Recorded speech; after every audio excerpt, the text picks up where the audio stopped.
Oke, baik. Karena waktu sudah menunjukkan pukul 3 lebih, saya buka ya webinar ini. Assalamualaikum warahmatullahi wabarakatuh. Selamat sejahtera, selamat sore waktu Sydney bagi rekan-rekan sekalian.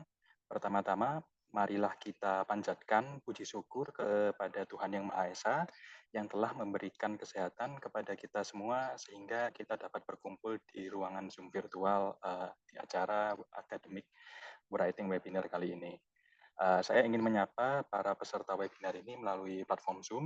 Perkenalkan, nama saya Fahrizal, saya sebagai Lurah LPDP UNSW, dan saya hari ini akan memandu rekan-rekan di acara webinar ini. Jadi webinar hari ini dimotori oleh Kelurahan LPDP UNSW dan juga oleh Indra, dan topiknya juga cukup menarik ya, tentang academic writing. Jadi pada webinar ini akan dibahas basic-basic tentang academic writing, kemudian juga seputar publikasi jurnal. Tentunya topik ini akan sangat berguna bagi rekan-rekan, bapak-bapak, ibu sekalian, yang saat ini mungkin sedang mengerjakan atau mempersiapkan manuskrip ya untuk mempublikasikan hasil penelitiannya.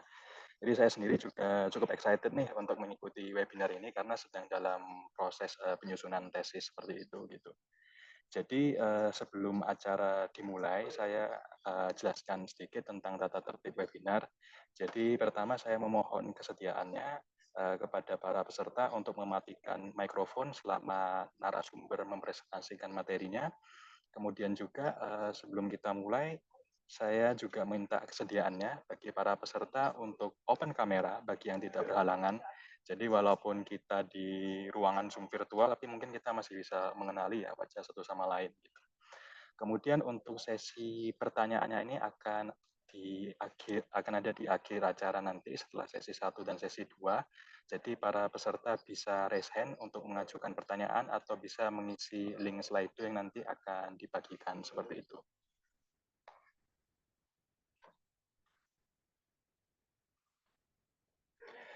Nah, di webinar ini sudah dihadirkan ya 2 orang narasumber yang cukup keren nih, sudah cukup berpengalaman di publikasi ilmiah di jurnal internasional seperti itu. Jadi narasumber yang pertama ini ada Mbak Amartya Benigna Ahmadi atau yang biasa dipanggil Igna, yang akan membawakan sesi 1 seputar Basics of Academic Writing gitu.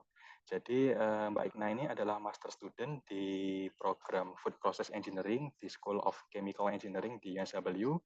Mbak Igna juga memiliki pengalaman beberapa publikasi di topik seputar food industry techniques dan juga merupakan salah satu mahasiswa berprestasi di UNSW karena telah mendapatkan beberapa penghargaan di kompetisi internasional seperti kemarin sempat first place di Food Packaging Development Competition, first place di Global Infographic Competition, dan second place di Bright Saya Idea Challenge di London pada tahun ini.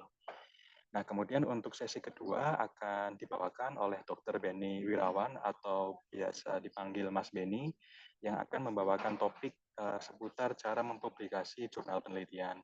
Nah, Mas Benny ini saat ini aktif sebagai postgrad researcher di Kirby Institute dengan interest di bidang public health, epidemiology, dan health policy seperti itu.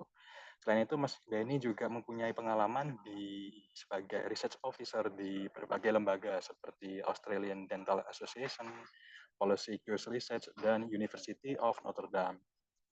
Jadi jika rekan-rekan berkunjung ke akun Google Scholar-nya Mas Benny ini, teman-teman bisa menyaksikan sendiri nih betapa intensifnya nih, komprehensifnya publikasinya Mas Benny seperti itu. Gitu. Demikian introduksi dari saya selaku moderator. Kini sekarang kita masuk ke inti acara. Mari kita mendengarkan dan menyimak materi yang akan dibawakan oleh dua narasumber ini. Untuk sesi pertama, topik Basics of Academic Writing akan dibawakan oleh Mbak Igna. Jadi waktu dan tempat saya persilakan. Oke, makasih Mas Farizal. Ini aku cek sound dulu, kedengeran ya suara saya? Ya, kedengaran, jelas. Oke, saya izin share screen ya.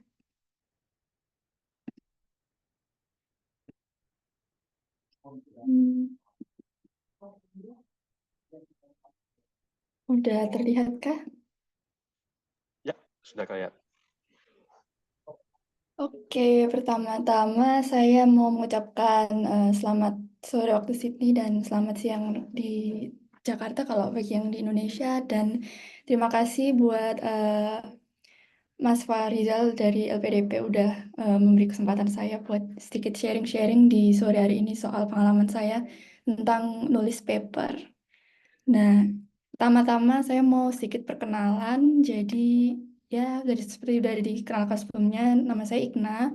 Saya ini over di LPDP, PK-nya PK 211.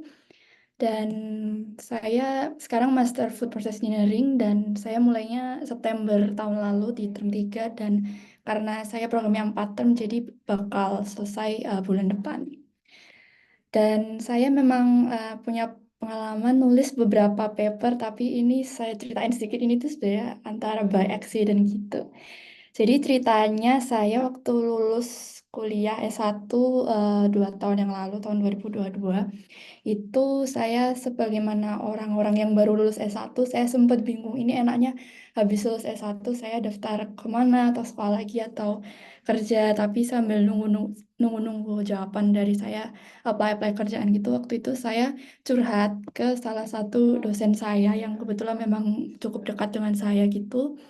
Terus beliau menawarkan saya untuk menjadi asisten beliau, dan saya waktu itu diajak collab lah untuk menulis beberapa paper, dan sejak itu menjadi apa yang saya kerjakan sambil sembari saya menunggu dapat beasiswa untuk memulai studi di UNSW setahun kemudian di bulan September. Dan saya bersyukur karena by accident saya ditelepon sama dosen saya itu, ya cukup saya bisa belajar banyak, dan beberapa juga udah dipublish juga. Dan oke, sekarang saya mau mulai isi presentasi hari ini. Kurang lebih ada 4 ya. Yang pertama, introduction mengenai penulisan paper, kayak jenis-jenis paper itu ada apa aja, terus kenapa sih kita perlu nulis paper. Terus yang kedua tentang nulis paper itu sendiri. Jadi bagaimana kita mulai untuk menulis. Terus karena AI lagi ngehits, kita boleh nggak sih apa pakai AI dalam menulis. Terus yang ketiga ini common challenges atau bagaimana tantangan yang umum dihadapi kalau kita lagi proses tulis paper gitu. Terus yang terakhir ini key takeaways atau rangkuman dari apa yang saya jelasin hari ini, dan uh, bagaimana untuk lanjut prepare to write academic papers. Oke, yang pertama introduction. Jadi academic papers ini apa sih? Nah, berdasarkan apa yang saya baca secara formal, definisi dari academic papers itu formal and structured documents yang commonly used by researchers and educations to present data-driven arguments and logical reasoning. Jadi itu kenapa kita nulis academic papers itu untuk mengkomunikasikan hasil riset kita kepada khalayak gitu. Dan tipenya ini secara umum dibagi jadi 3. Yang pertama itu research paper, di mana itu menjelaskan kayak hasil original research yang dilakukan oleh yang nulis paper itu dengan metode yang detail, result dan analisis yang biasanya ini mengikuti format IMRAT gitu. Nanti akan saya jelaskan lebih lanjut. Terus yang kedua ini tuh review paper. Nah, beda dari research paper, review paper ini merangkum existing research di sebuah particular topik. Jadi bukan melakukan riset sendiri authornya, tapi merangkum existing research di sebuah topik tertentu. Terus yang ketiga ini mungkin nggak seumum yang dua pertama, itu ada namanya short communications. Itu biasanya mengenai uh, new research findings, bisa awal-awal atau urgent juga. Dan kalau kita lihat di ini, saya ambil dari guidelines atau kayak panduan menulis di sebuah jurnal gitu. Bisa dilihat kalau dari research article ini tuh mirip-mirip ya sebenarnya sama review artikel kayak dalam hal word limitnya. Tapi kalau short communication ini hampir kayak separuhnya research article itu. Jadi lebih singkat dan straightforward, dan biasanya dia nggak terlalu jelasin soal metodenya dengan detail gitu. Nah, selanjutnya tentang persiapan writing nih. Yang pertama itu kita perlu milih topik nih, apa aja nih yang mau kita tulis tuh topiknya tentang apa. Biasanya kalau berangkat dari penulisan pekerjaan tesis gitu bisa dikembangkan jadi paper gitu ya, berarti topiknya yang sedang kita kerjakan itu, dan itu align kan berarti dengan field kita, terus juga personal interest dan juga research gap yang pastinya juga udah diteliti, udah dipelajarin pas proses pengerjaan tesis itu misal. Terus yang kedua ini conducting research untuk mensupport penulisan kita gather credible sources. Terus yang ketiga ini menyiapkan nih research material yang bakal kita pakai, misal EndNote atau Mendeley buat referencing dan lain sebagainya. Nah, terus kalau masalah penulisan sendiri itu saya ini juga baru belajar lagi nih kalau sebenarnya menulis itu supaya lebih gampang tuh kita mulai dari material sama metode dulu, baru research, dan ini bisa dikerjain sambil kita melakukan eksperimen karena kita udah lebih familiar dan lebih ngerti kan karena kita sedang mengerjakan nih, jadi bisa dicicil mulainya dari material sama metode dulu, terus kalau udah ada resultnya kita bisa memasukkan itu di lanjutannya dari material dan metode tersebut. Terus habis itu setelah dapat result dan udah dianalisis sebagian, kita bisa masuk ke discussion. Jadi kita describe nih apa hasil result yang sudah kita dapatkan sejauh ini gimana, terus dibandingkan hipotesis awal ya, kira-kira hasil dari eksperimen kita dibandingkan sama ekspektasinya awal gimana, dibahas hasilnya gimana, terus setelah itu baru masuk ke conclusion. Nah, setelah itu yang menariknya baru kita kembali ke awal ke introduction, karena itu jadi lebih gampang gitu setelah kita nyelesain material, result sampai discussion dan conclusion, baru setelah itu kita ke introduction, karena introduction biasanya sifatnya lebih general gitu. Dan setelah kita menamatin itu semua, kita baru ke judul dan abstrak, karena abstrak sendiri itu sebenarnya semacam rangkuman dari paper kita yang tertuang dalam berapa ratus kata singkat di awal gitu, dan itu bisa ditulis di akhir sebagai bentuk summary. Nah, ini selanjutnya akan saya bahas tentang strukturnya. Dan pertama ini karena sesuai dengan alur menulis tadi, yang pertama metodologi, yaitu material dan methods itu dibahas mengenai gimana metode collection datanya, terus buat analisisnya gimana, kalau eksperimen bahasa di lab gitu, procure bahan-bahannya dari mana, itu dijelasin di metodologi. Terus setelah itu baru masuk ke result dan discussion. Jadi kita bahas nih hasil dari percobaan kita gimana. Terus misal kalau ada simulasi, hasil simulasinya gimana. Terus dievaluasi dari hasil yang sudah kita dapatkan ini temuannya apa aja. Terus juga limitationnya apa aja juga dijelaskan di situ. Terus setelah itu di conclusion ini masuk merangkum key outcomes, juga dijelaskan gap untuk future research. Dan setelah itu juga eh, bisa bagian acknowledgement juga, itu bisa dicek dengan journal guidelines, mungkin bisa dibahas lebih lanjut nanti dengan Mas Vini tentang publishing, dan juga references ini di akhir itu juga different journal, juga different format, jadi itu perlu diperhatikan juga. Terus baru setelah itu bisa masuk ke introduction, yang mana itu lebih general ya, jadi tentang topiknya gimana, terus gaps dan outline purpose secara umum. Baru setelah itu bikin abstrak, di mana abstrak itu rangkuman dari introduction sampai conclusion dan bisa ditulis di akhir. Secara umum itu strukturnya ini seperti yang dilihat di gambar, bisa disingkat jadi IMRED, yaitu Introduction, Methods, Results and Discussion. Dan di sini yang paling membedakan antara research dan review paper itu adalah kalau di bagian metodologi, di mana kalau review paper itu dia nggak umum, nggak ada bagian metodologi di review paper kan, kalaupun ada biasanya singkat, karena memang review paper kan sifatnya merangkum nih apa yang riset yang udah dilakukan sama orang lain di topik tersebut. Dan selanjutnya ini nih bedanya research sama review paper. Nah, kalau research ini original research, data, dan findings-nya itu dilakukan oleh author yang nulis paper tersebut, dan dia mengikuti struktur format yang Imra itu tadi, introduction, methodology, terus, result and discussion itu. Nah, literatur review ini bisa jadi ada di, research paper, biasanya dia setelah introduction, biasanya kayak misal ini dia nulisnya conceptual framework gitu.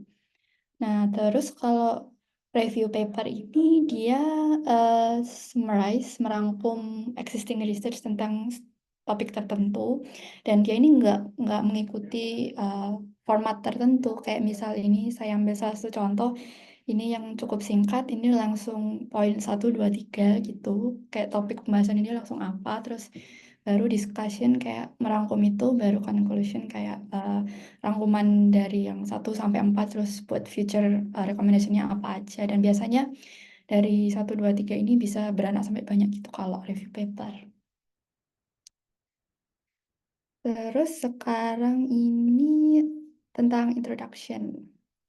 Nah, introduction ini sebaiknya itu dia menjawab 3 important question. Yang pertama, kita ini sebenarnya nulis apa sih? Jadi background information, tentang masalah yang sekarang ini existing, dan selanjutnya, kenapa kok masalah itu penting untuk diatasi, kayak misal kalau nggak diatasi apa yang akan terjadi gitu. Maka kita filling the gap untuk mencoba menyelesaikan masalah itu. Terus yang ketiga ini, kita sebenarnya kepengen, para pembaca ini tahunya tentang apa, jadi juga bisa dituangkan dalam bentuk fokus atau scope, dan juga problem statement juga, atau juga bisa dalam purpose. Jadi dicantumkan gitu, purpose dari penulisan ini adalah untuk bla bla bla gitu. Terus kita juga perlu, diperhatikan kalau jangan sampai introduction itu terlalu dalam ya, terlalu menjelaskan panjang lebar, kali tinggi gitu. Jadi disimpan buat, di body of paper-nya itu sendiri. Dan ini, secara visual penjelasannya tentang introduction itu kayak mengerucut gitu. Jadi pertama nulisnya background information gitu, terus yang kedua itu apa yang, kita sekarang belum tahu, terus, masalahnya apa yang mau kita atasi gitu. Terus yang ketiga, bagaimana kita fill the gap itu baru dituangkan dengan, purpose atau problem statement dari paper ini untuk bla bla bla bla gitu. Dan ini termasuk penting ya introduction ini, karena itu juga bisa, eee, memberi kesempatan untuk give good impression untuk para pembaca paper kita. Terus yang kedua ini tuh literature review, yang ini tuh opsional tapi common ya, eee jadi dia, satu section sendiri setelah introduction, yaitu men-summarize previous research yang relevan sama topik, dan dia lebih menekankan, lebih membuat kita kebayang gaps-nya itu apa aja. Dan perbedaannya tentang bagian literature review di research sama review itu, ini saya kasih contohnya. Kalau ini literature review, ini salah satu yang di, review paper ini gini, dia sebenarnya nggak singkat gitu, kayak cuman beberapa kalimat.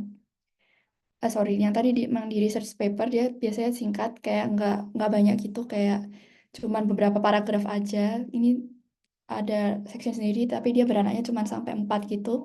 Sedangkan kalau di review paper ini biasanya itu, ini saya ambil contoh dari, paper yang membahas tentang, ini kayaknya tentang ecological engineering. Ini dia itu biasanya beranak ya, dari misalkan ini 2 sampai 7 itu beranak banyak, dan biasanya di masing-masing section itu ada semacam, eee, apa ya, mini graphical abstract gitu, atau yang struktur background yang menggambarkan, dia ini pembahasannya apa aja, itu yang tipikal di sebuah review paper gitu. Jadi dia lebih banyak lah isinya tentang literature review ya, karena emang dia purpose-nya emang buat summarize research yang sudah ada, jadi kayak lebih banyak gitu. Terus yang ketiga ini tentang metodologi atau materials dan methods. Dia ini menjelaskan tentang research design, materials, procedures, dan metode pengambilan data yang digunakan. Dan, yang perlu diperhatikan karena seringkali, kita sering skip kalau lagi nulis itu, dia cukup detail nggak sih? Jadi supaya kalau ada orang lain mau melakukan kembali atau mereplikasi studi kita itu dia udah cukup jelas nggak infonya. Dan ini juga nggak common di review paper karena ini emang identik, lebih banyak penjelasannya di research paper karena emang writer-nya melakukan research itu sendiri. Nah, kalau di review paper ini contohnya kayak gini nih, cuman di salah satu subsection dari introduction, kayak cuman beberapa paragraf gitu dan singkat aja kalau misalkan di review paper. Nah, kalau misalkan di research paper ini saya ambil salah satu contoh, ini kayaknya tentang wastewater engineering gitu. Ini dia menjelaskan nih. Jadi di paragraf terakhir sebelum masuk ke materials, dia nulis ini purpose ya, attempted to investigate bla bla bla bla bla gitu. Terus dia juga mention ITP yang digunakan apa aja sampelnya, terus investigated variabelnya apa aja dia juga dijelaskan sebelum masuk ke materials. Nah, ini dia juga menjelaskan nih di bagian materials ini dia uh, materialnya ini didapatkan dari mana aja gitu. Dia sampai apa dia bilang detail di daerah mana dia ambilnya, terus perilakunya apa aja yang dilakukan ke sampel-sampelnya gitu. Terus ini lanjut ke ya bagian subsection selanjutnya ini dijelaskan secara detail ya, apa preparationnya apa aja, terus habis gitu konsentrasi yang dipakai berapa, gram-gramnya juga dia ditulis gitu, terus juga kalau dia perlu melakukan perhitungan juga dijelaskan nih apa equations equations yang digunakan dan juga dari unit-unit simbol-simbol yang dipakai itu dijelaskan gitu. Ini juga lanjutannya ini cukup detail ini di paper ini karena memang ya purpose dari metodologi ini kayak supaya orang kebayang jelas kita melakukan apa aja dan dipastikan kalau mereka mau melakukan lagi itu nggak bingung gitu. Terus juga dijelaskan ini karakterisasinya dia pakai apa. Di sini pakai FTIR, ini spektrometer, salah satu alat buat analisis gitu. Dan juga pakai SEM, scanning elektron mikroskopi, salah satu alat yang digunakan untuk menganalisa surface secara sangat-sangat magnification yang sangat-sangat tinggi gitu dia jelasin.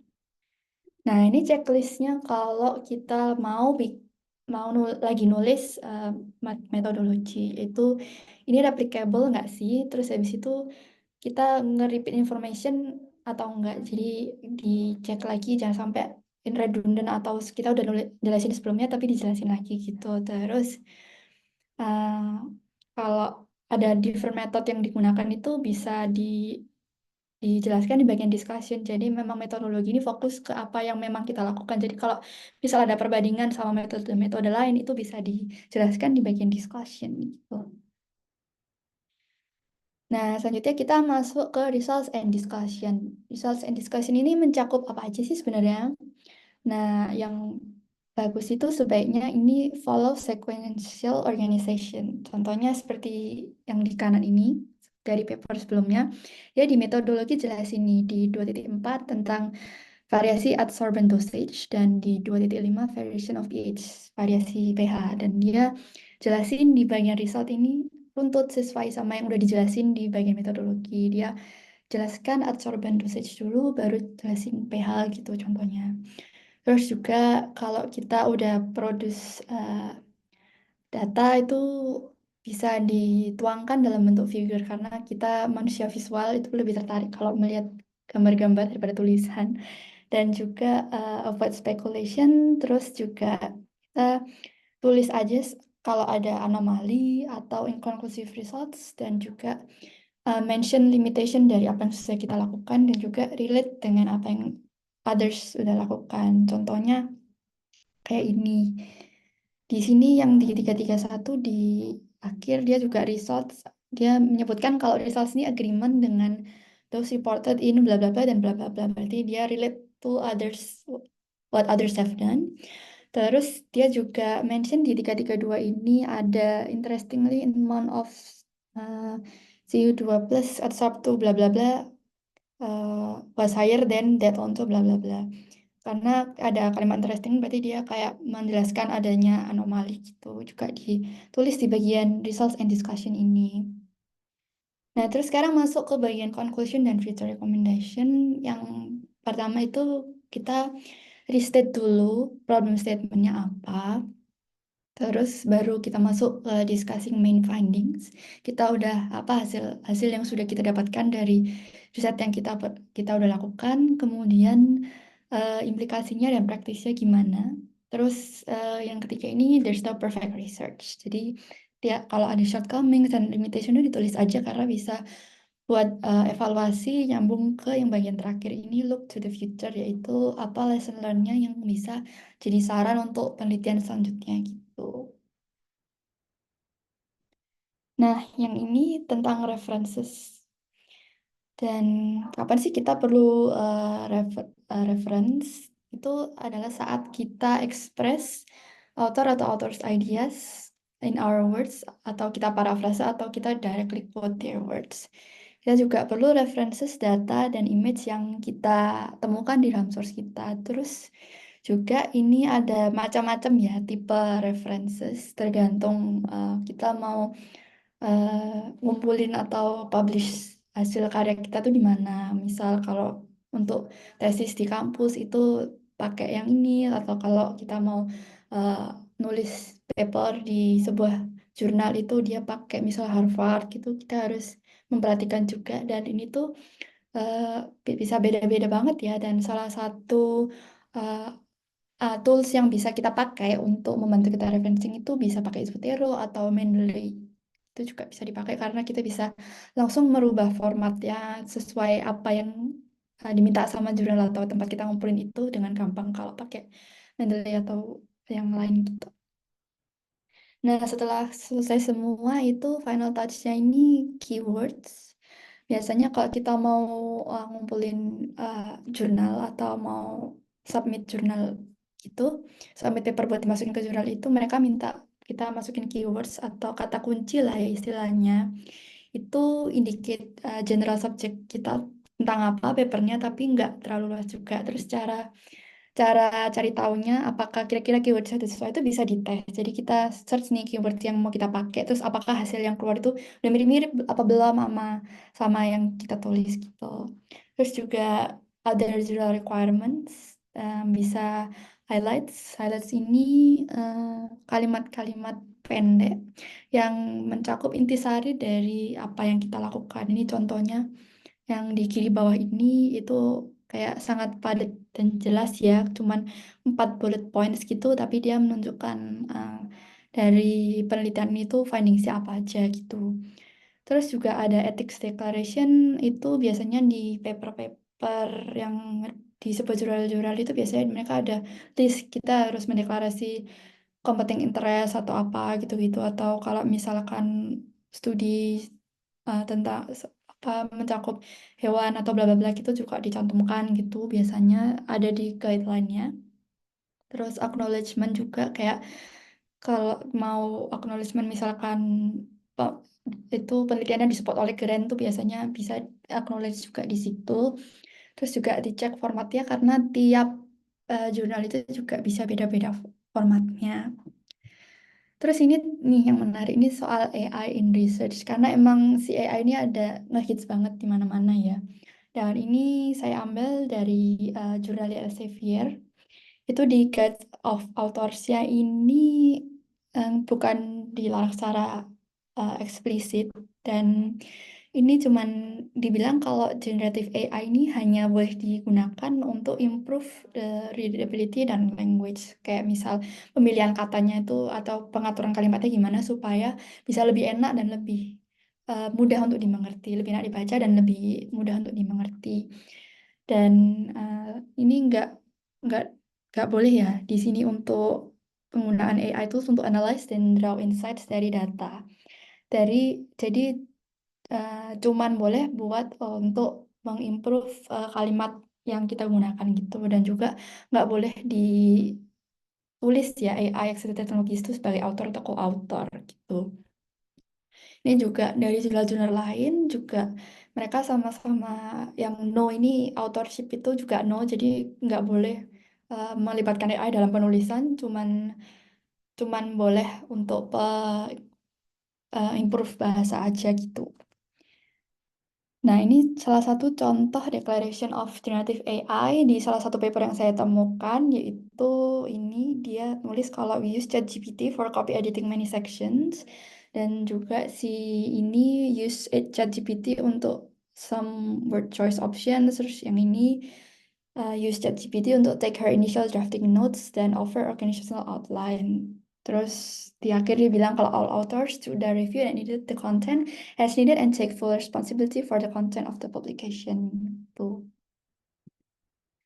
Nah, ini last but not least ini abstrak karena abstrak ini kan tadi termasuk dia summary dari semua yang sudah kita tulis. Jadi dia ini singkat ya 150 sampai 200 words. Terus dia itu penting karena biasanya orang dalam hal dia milih-milih paper untuk dibaca itu biasanya ngelihatnya abstrak dulu. Jadi eh, penting karena orang bisa menentukan nih paper dia ini relevan untuk dia atau enggak, dia bakal lanjut baca atau enggak. Dan di abstrak ini to the point ya, jadi nggak ada citation, kita nggak boleh mensitasi apa-apa di abstrak. Terus fokus ke key points aja. Terus tips untuk kita tahu abstrak kita ini udah cukup jelas atau enggak itu as a colleague or friend yang nggak involved research untuk membaca abstrak ini. Jadi dia udah jelas apa belum gitu. Nah, key points dalam abstrak ini sebenarnya ada 3. Yang pertama ini ada background. Di sini saya ambil contoh dari bidang economic growth ini.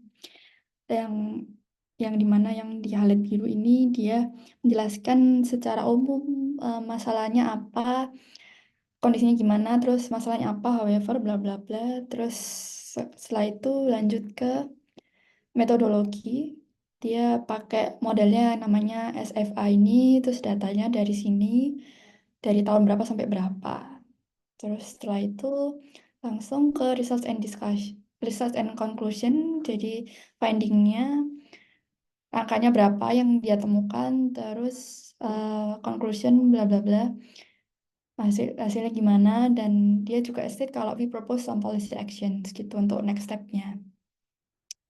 Nah, setelah ini masuk ke bagian yang salah satu yang saya paling suka ya dari perpaperan ini, yaitu graphical abstract.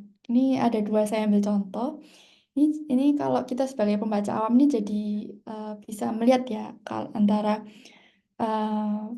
ada yang kita bisa dapat info yang sangat jelas, ada yang kita bisa meraba-raba. Kalau saya pribadi memang yang di atas ini lebih bisa ngerti gitu.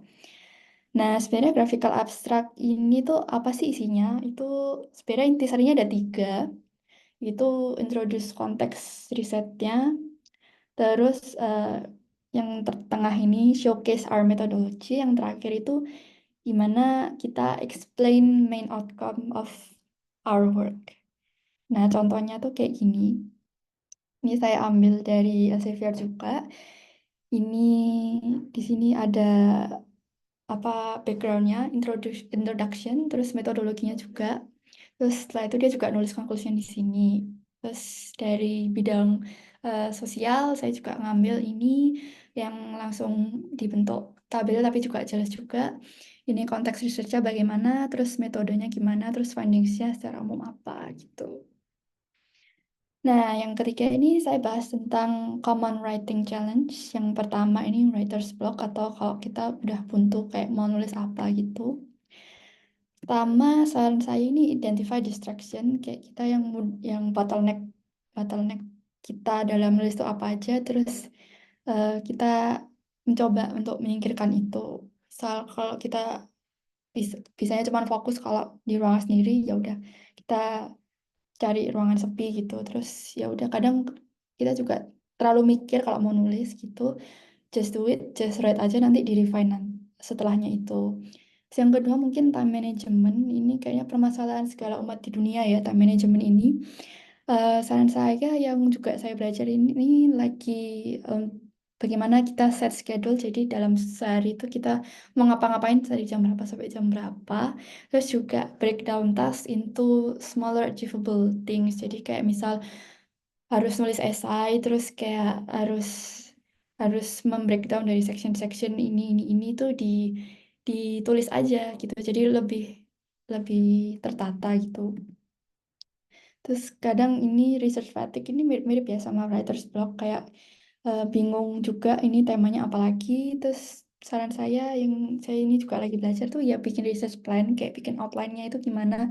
Jadi menurut saya outline ini penting banget karena dia fungsinya kayak sebuah bingkai gitu, jadi kita tinggal mewarnai dalamnya. Terus juga take breaks biar nggak burn out gitu. Terus untuk referencing ini kadang orang juga suka skip kalau udah ngerasa ini sebenarnya dari mana. Jadi supaya nggak terjadi setiap kita menemukan sumber yang bagus langsung dicatat itu di mana. Terus pakai referencing tools. Nah, selanjutnya saya mau jelasin ini sebuah tools yang namanya tuh Liquid Text ya. Ini tuh sangat-sangat berguna dan mungkin belum banyak yang tahu. Sebentar, ini saya harus share screen kalau ini. Share desktop. Gimana sih?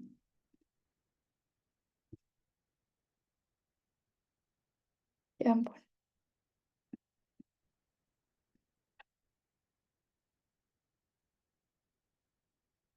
Nah, ini apa udah terlihat ini ganti screen? Ya, sudah terlihat. Oke, jadi Liquid Text ini tuh sebuah software atau aplikasi. Ini tuh ada, setahu saya di ini berhubung saya pakai MacBook, tapi setahu saya di Windows juga ada ya. Terus di iPad ini juga ada. Dan dia ini sangat membantu kita kalau kita sedang mengcompile eh, sumber dari beberapa jenis paper. Jadi ini saya kasih contohin waktu itu saya lagi membaca-baca soal food packaging. Jadi kita bisa add di sini kita bisa add dokumen gitu.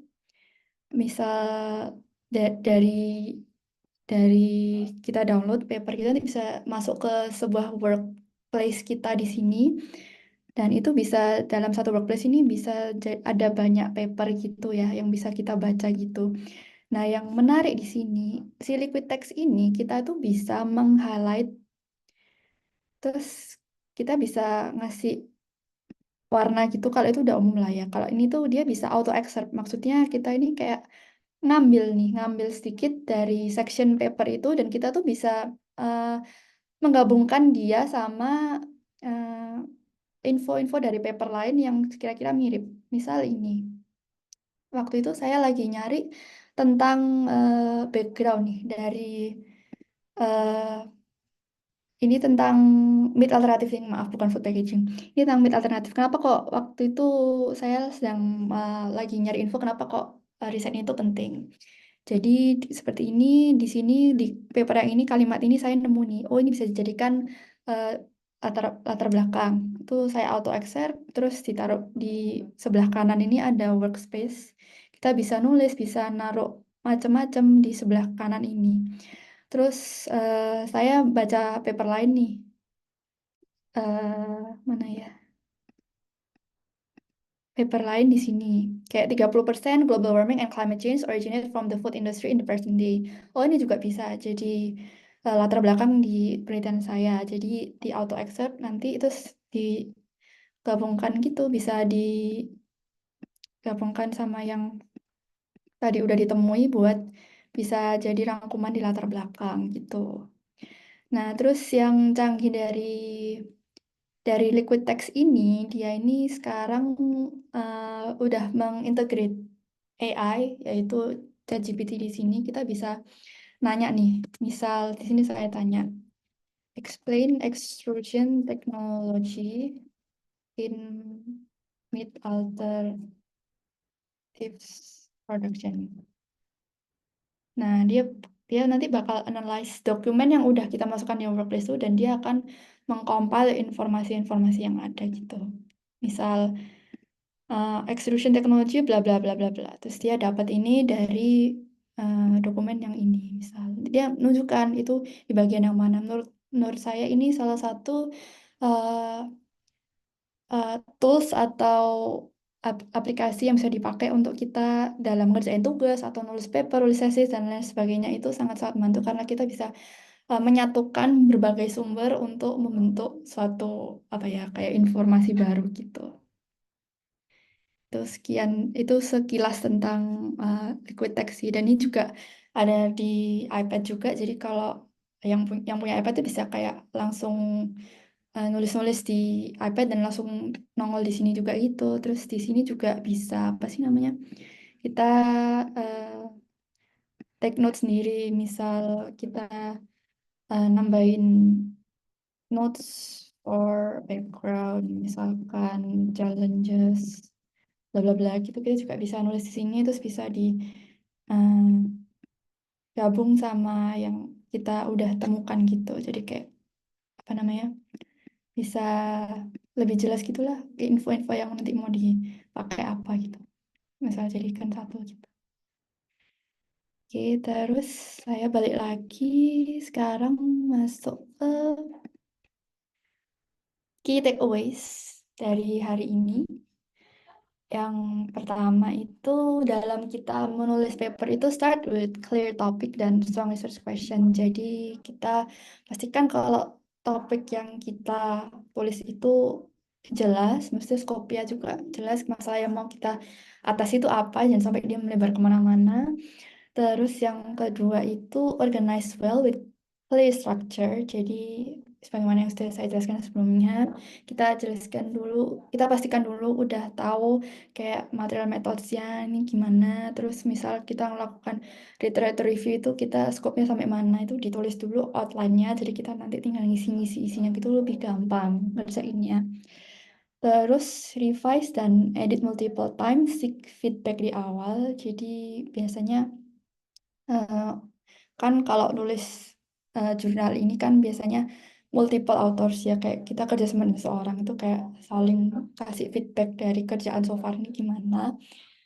Terus juga stay motivated, find your support system.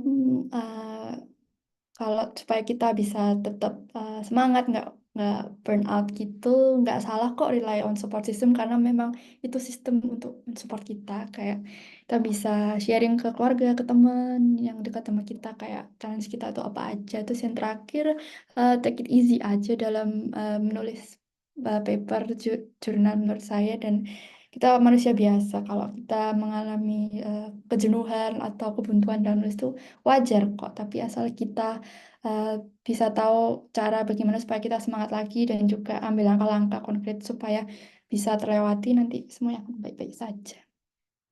Oke, ini sekian paparan dari saya. Kurang lebihnya mohon maaf dan terima kasih banyak sudah menyimak dan kalau ada pertanyaan nanti bisa ditanyakan di akhir ya Mas ya. Dan ini email sama Instagram saya buat yang mau reach out, saya sangat welcome. Terima kasih.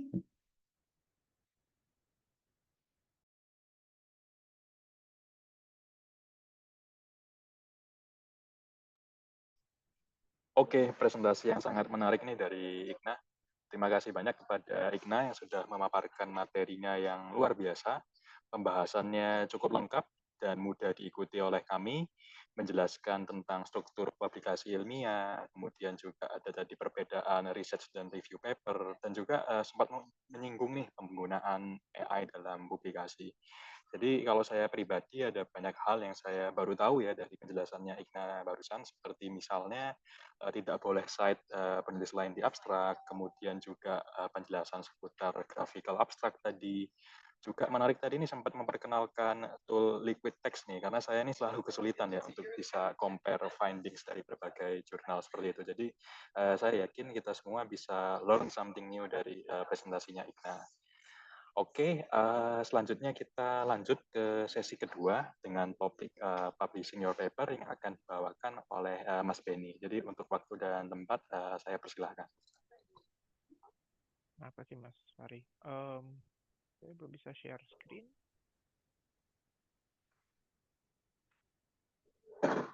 Oh, udah.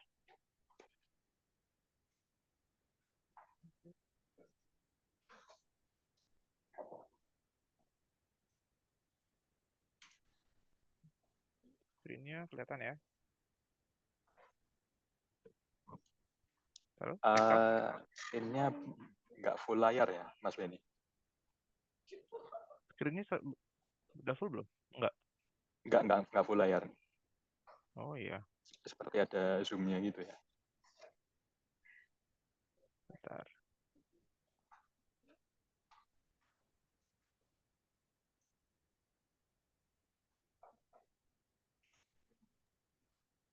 Ini? Sudah? Ini belum juga nih. Ah iya. Sebentar ya, aku share contohnya nih di chat. Jadi saya udah nih Mas. Oh, udah. Oke, mungkin kayaknya di layar saya aja. Udah ya? Nggak kepotong ya? Di Oke. bawah ada logo Udah Mas. Kirby, Oke. UNSW udah ya? Oke, sip. Oke, lanjut. Halo, ya.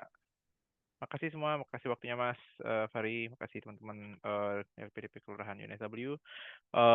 Kenalan dulu sedikit. Jadi di sini mungkin saya mau sharing aja ya. Pengen tahu dulu mungkin sedikit dari teman-teman yang ada di sini, apa udah ada yang pengalaman publishing sebelumnya? Seberapa sering pernah publish sebelumnya? Kalau mungkin ada yang mau share, 1-2 orang, supaya bisa, maksudnya kalau mungkin semuanya belum pernah, mungkin aku akan scale back sedikit sharingnya supaya nggak overwhelm gitu. Kalau ternyata banyak yang sudah pernah, mungkin kita lebih banyak sharing dan mungkin lebih banyak diskusi. Jadi kalau ada yang nggak jelas mungkin bisa tanya ntar di pertanyaan aja ya.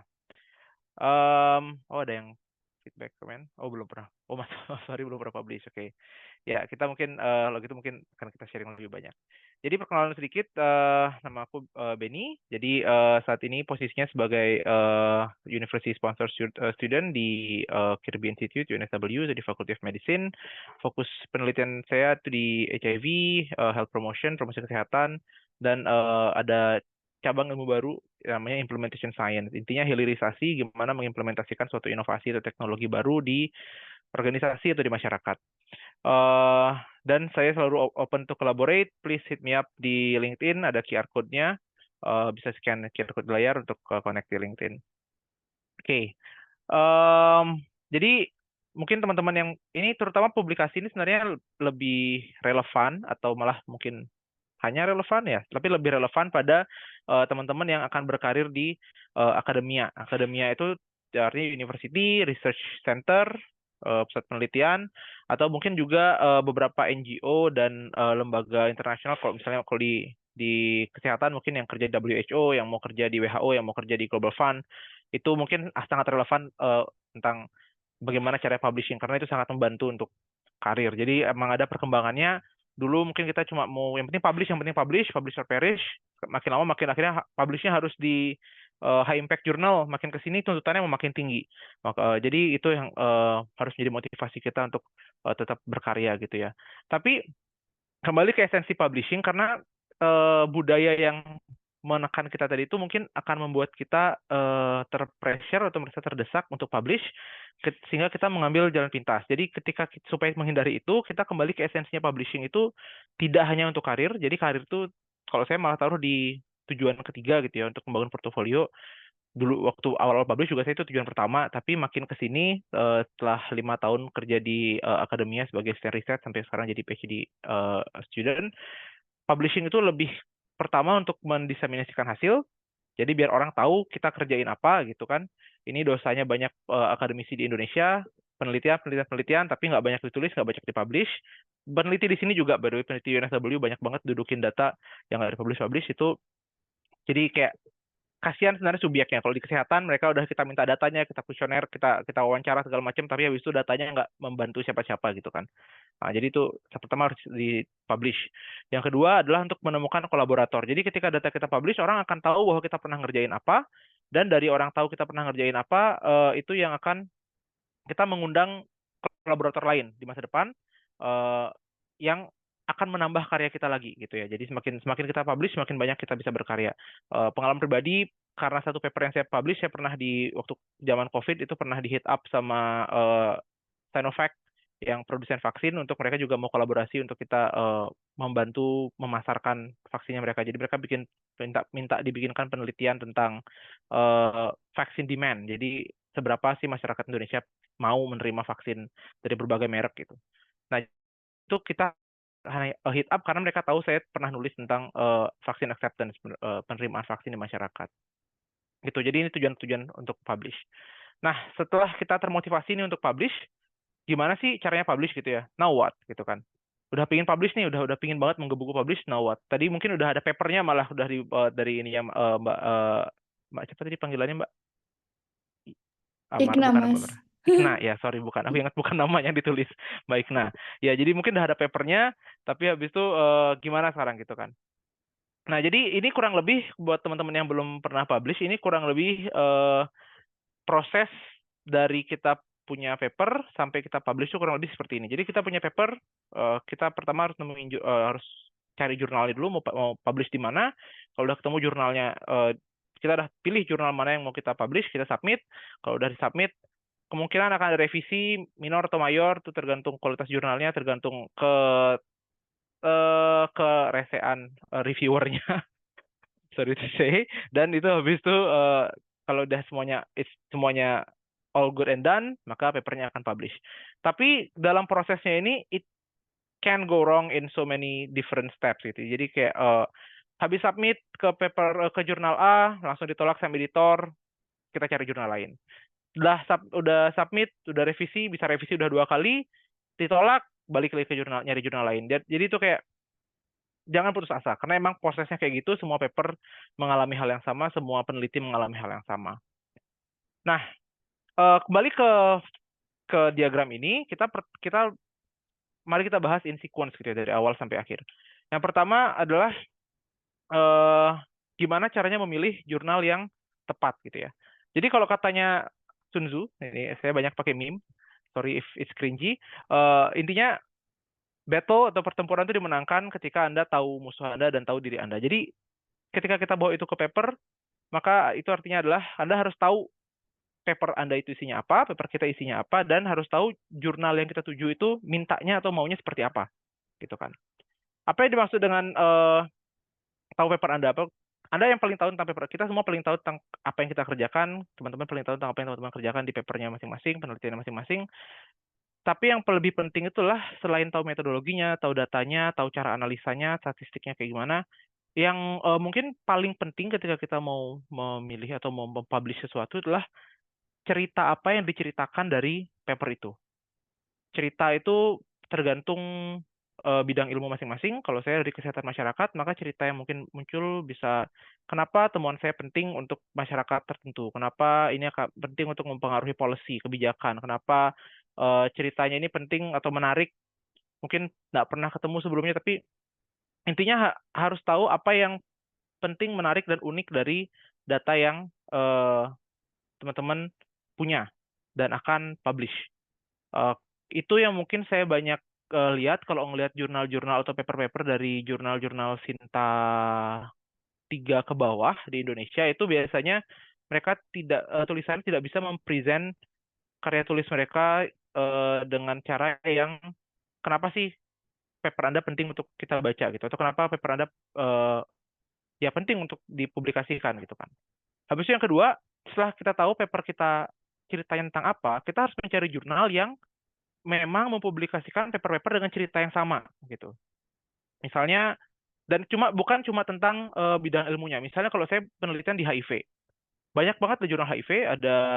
Kemarin dia ada Journal of, misalnya ada Journal of International AIDS Society, ada Journal of AIDS, ada Journal of Sexual Health, atau bahkan ada yang publish paper tentang HIV tapi di Journal of Men's Health gitu, karena dia fokusnya ke HIV pada laki-laki gitu misalnya. Dan itu kita harus lihat juga jurnal ini sukanya kayak gimana, mereka sukanya jurnal dengan metodologi seperti apa, mereka sukanya penelitian yang dengan populasi apa, di mana, itu yang harus disesuaikan juga gitu. Nah, gimana cara kita tahu ketika sudah, kalau tentang yang pertama tadi, mengetahui tentang penelitian atau paper teman-teman masing-masing, kita serahkan ke teman-teman sendiri, karena itu akan berbeda dengan pengalaman masing-masing. Tapi yang mungkin saya ingin sharing adalah gimana cara kita menemukan jurnal yang tepat. Jadi ketika kita sudah tahu punya papernya, mungkin merasa sudah pede, tahu apa yang kita tulis dan apa yang kita ingin ceritakan, gimana cara kita menemukan jurnal yang tepat. Yang pertama yang kita bisa lakukan adalah dari pengalaman ya. Jadi untuk teman-teman yang sudah pernah publikasi, setelah berapa kali publikasi, kita akan ada beberapa jurnal langganan. Kenapa langganan? Karena itu akhirnya menjadi kayak, oh, topik penelitian saya sangat sesuai dengan jurnal A atau jurnal B. Gitu. Contoh dari ini, dari pengalaman pribadi adalah saya 2 kali publish di salah satu jurnal, namanya Journal of Preventive Medicine and Public Health. Kenapa saya 2 kali publish di sana? Karena saya tahu banget dari saya membaca jurnal artikel-artikel yang ada di jurnalnya, dari saya lihat scope aims and scope jurnalnya, tentang editorial board-nya, mereka suka penelitian-penelitian atau artikel-artikel yang menggunakan data sekunder besar. Jadi kalau di kesehatan itu ada namanya survei demografi kesehatan Indonesia misalnya, ada riset kesehatan dasar, riset das. Yang itu sampelnya masing-masing itu puluhan ribu sampel atau yang riset das bahkan jutaan sampel, dan itu menggambarkan situasi kesehatan di tingkat satu negara.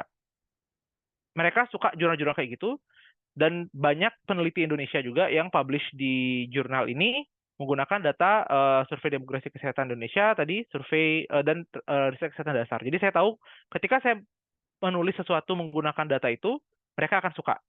Dari pengalaman saya tahu, dan saya submit sana, 2 kali saya submit, 2 kali publish. Gitu. Itu dari pengalaman.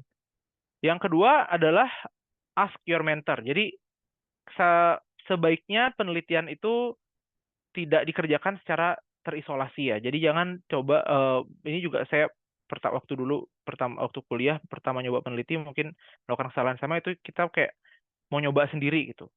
Atau nggak nanya orang yang lebih senior, atau nanya tapi tidak melibatkan secara intens. Cuma sekedar kayak mau dong Kak, mau tahu dong gimana caranya. Tapi habis itu ketika kita nulis sendiri, kita nggak nyari ide sendiri, kita nulisnya sendiri, dan kita nggak nanya. Nah, itu menurut saya sih suatu praktik yang kurang produktif karena menghambat diri sendiri gitu ya. Jadi tanya mentor Anda. Siapa peneliti senior yang satu bidang dengan Anda, dengan teman-teman, itu bisa ditanya, bisa minta feedback, atau malah bagusnya sih menjadi co-author gitu ya. Jadi tulis bersama, kolaborasi. Ini bagusnya publish di mana gitu. Ini salah satu contoh jurnal yang atau paper yang saya publish yang sebenarnya nggak kepikiran sama sekali untuk publish ke jurnal itu, tapi karena mentor saya, bos saya waktu itu, Prof. Pandey Jenuraga, menyarankan. Jadi saya menulis paper tentang teori konspirasi vaksin COVID selama pandemi. Berapa kali submit ke jurnal-jurnal tentang vaksin, itu ditolak terus. Akhirnya saya coba konsult lebih mendalam tentang bagaimana cara publishnya ke bos saya waktu itu, dan dia pikir kayak mungkin kita perlu coba cari jurnal yang agak out of the box gitu, bukan tentang vaksin tapi fokusnya ke belief-nya. Jadi dan kebetulan beliau adalah peneliti PhD-nya itu tentang belief, tentang trust dan kepercayaan. Jadi dia agak tahu jurnal-jurnal yang mainnya kesehatan tapi agak psikologi kesehatan gitu. Nah, akhirnya disarankanlah submit ke paper ini, ke jurnal ini, dan berhasil diterima, disukain sama editornya, lolos peer review dan terbit gitu. Jadi tanya mentor Anda, cari seorang teman atau senior. Kalau yang PhD mungkin bisa tanya supervisornya langsung. Kalau yang mungkin masih master atau bachelor, cari teman senior yang satu bidang yang pernah menulis juga, dan ajak mereka berkolaborasi. Jadi bukan cuma tanya-tanya, tapi ajak terlibat secara intens gitu. Menjadikan mereka co-author atau penulis bersama gitu ya. Nah, yang ketiga, kalau misalnya masih stuck juga, mentornya stuck juga gitu misalnya, bisa pakai yang namanya Journal Finder. Nah, ini salah satu paper saya yang saya publish dengan Journal Finder ini, kebetulan nggak ada yang senior gitu. Ini kolaborasi bersama teman-teman di tabu.id. Jadi semuanya sama-sama waktu itu sama-sama peneliti pemula, mau tanya siapa gitu kan. Nah, itu ya kita pakai yang namanya Journal Finder waktu itu. Jadi Journal Finder ini yang aku tahu ada 2, Wiley punya, habis itu Elsevier juga punya. Jadi konsep cara kerjanya itu adalah kita masukkan abstraknya, judul dan abstrak dan keyword dari papernya tadi kan udah dijelaskan ya keyword itu apa, abstrak itu apa. Kita masukkan ke websitenya mereka, tinggal nyari. Ini kalau nggak tahu websitenya, tinggal dicari di Google Elsevier Journal Finder atau Wiley Journal Finder, pasti ketemu. Itu biasanya hasil pencarian paling atas. Masukkan abstraknya, masukkan keywordnya, masukkan judulnya. Mereka akan mencocokkan, kayak ini sejenis AI, sejenis machine learning juga. Mereka yang akan mencocokkan dengan jurnal-jurnal yang mereka punya. Jadi ini ya akhirnya publikasinya terbatas ke, kalau yang di Journal Finder Elsevier terbatas di jurnal-jurnalnya Elsevier. Kalau di pakai Journal Finder-nya Wiley ya terbatas di jurnal-jurnalnya Wiley gitu ya. Dan downside-nya sedikit adalah biasanya mereka akan mempromot atau hasil yang paling atas itu biasanya adalah jurnal-jurnal yang gold open access, jadi yang berbayar, kita harus bayar untuk publish di sana. Ya plus minus lah, tapi ini akan menjadi gimana ya? Kalau lagi stuck banget nggak tahu mau submit kemana gitu, ini bisa menjadi titik cerahnya gitu, titik terangnya. Jadi kalau kita lihat, oh kayaknya ini cocok, kita dapat 3, 4, 5 judul, kalau nggak ada yang cocok semua, kita bisa lihat, coba-coba cari jurnal-jurnal lain yang judul-judulnya mirip-mirip gitu kan, nama-nama jurnalnya mirip-mirip gitu. Terlepas dari cara kita menemukan jurnal tadi, entah kita dari pengalaman, entah dari kita nanya senior, atau dari kita pakai Journal Finder, confirm apa yang dikonfirm. Pertama, apakah jurnal ini predator atau enggak gitu ya.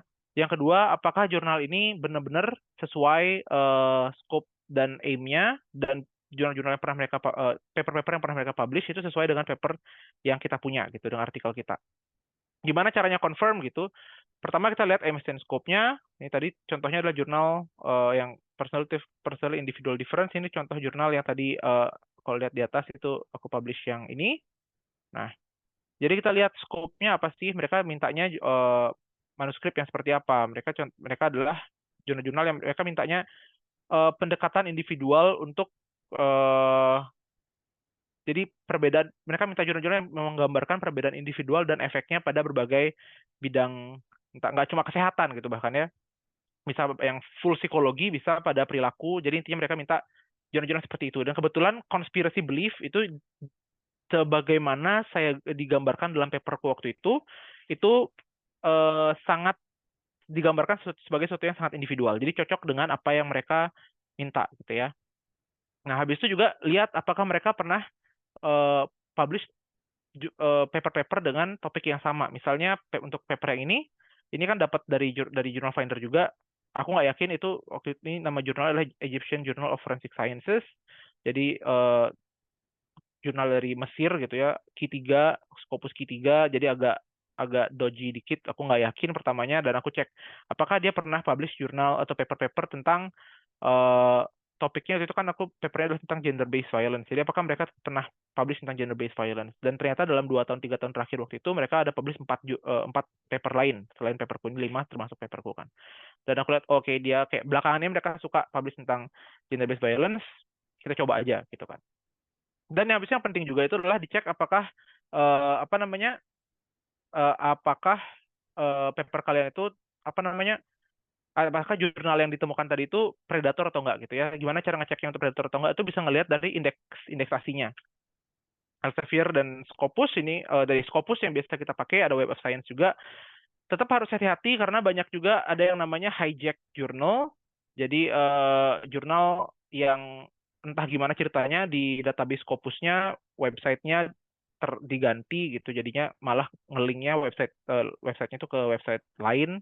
Di hijack atau dibajak, atau jurnal-jurnal lama yang udah dibeli sama sama publisher baru, di mana publisher barunya ini tidak etis, mereka nerima-nerima aja jurnal, mereka minta duit yang banyak. Hati-hati sama kayak gitu, sorry. Tapi tetap ini 2 indeksasi ini adalah tetap yang paling trustworthy gitu ya. Dan juga di sini kita bisa lihat impact-nya. Jadi kenali jurnal Anda dan kenali impact yang bisa kita dapat. Kalau misalnya punya data yang besar, data yang bagus, groundbreaking finding gitu, jangan dipublish di jurnal Scopus Q3 atau Q4 atau bahkan di jurnal Sinta. Carilah, usahakan jurnal yang Scopus Q1. Kalau emang pede dengan data yang kita punya, coba cari Scopus Q1. Tapi kalau misalnya emang datanya kecil, saya kebetulan salah satu paper PhD saya cuma ini lagi proses mau nyari jurnal, itu respondennya cuma 200-an orang, scope-nya nggak terlalu besar, masih program pilot. Saya udah konsultasi dengan pembimbing juga ya, kita sama-sama mikir pikirannya sama, nggak usah muluk-muluk cari Q1 Q2, kita cari Q3 Q4 atau bahkan jurnal yang regional, nggak terlalu nasional ininya scope-nya, yang penting itu publish dan bisa kita cite, kita bisa citasi ketika kita mengembangkan proyek ini lebih lanjut belakangan gitu kan. Jadi gitu, kenali jurnal Anda, kenali pengaruhnya, kenari seberapa penting hasil yang kita pegang, dan temukan rumah yang sesuai untuk jurnal itu. Misalnya udah nih semua nih, udah kita nemu jurnal yang tepat, udah tahu papernya mau kayak gimana, berikutnya gimana? Submit gitu kan. Nah, jadi ketika mau submit jurnal, yang pertama kita siapkan itu adalah prepare your manuscript. Tadi udah banyak banget dibahas sama, sorry, lupa lagi namanya, Mbak Igna, Mas. Ina. Ingatnya kok Idi, sorry, Mbak Ina. Udah banyak Gak banget apa-apa, dibahas, Mas. jadi aku nggak akan masuk lebih detail lagi ke sana. Intinya untuk apa namanya, cek submission guidelines dan guide atau guide for authors itu namanya beda-beda di masing-masing jurnal gitu ya. Sedikit pengalaman pribadi, mungkin cara aku nulis agak beda dengan Mbak Hina tadi. Kalau aku nulis biasanya aku nggak ngelihat ini dulu, aku nggak ngelihat guide for author atau submission guideline dulu, aku tulis dulu dengan caraku gitu ya. Jadi ibaratnya tetap ada introduction, methods, result, discussion tetap ada, tapi aku nggak lihat apakah harus citasinya pakai APA atau pakai Harvard atau pakai Vancouver. Aku nggak lihat word limit untuk abstraknya, aku nggak peduli. Pokoknya itu belakangan. Ketika udah ada paper ya sudah, kita semua co-author sudah setuju, baru kita lihat apa namanya, cari jurnal, baru habis itu kita lihat guide for authornya. Ketika kita memutuskan target jurnalnya. Nah, baru habis itu kita sesuaikan. Kalau emang abstrak terlalu panjang, kita pendekin abstraknya. Kalau misalnya apa namanya, referensi stylenya harus diganti, tinggal diganti. Gampang kalau udah pakai Zotero atau Mendeley atau pakai EndNote, itu ngeganti style referencing itu tinggal klik 2-3 kali selesai. Jadi itu nggak terlalu pusing. Maka itu yang penting sebenarnya tadi, kuasai cara pakai Mendeley atau Zotero atau EndNote. Kalau di UNSW kita bisa pakai EndNote, jadi lumayan bagus ya. Karena itu bayar sebenarnya. Nah, jadi prepare your manuscript itu ya tadi seperti yang saya bilang tadi, disesuaikan dengan masing-masing jurnal.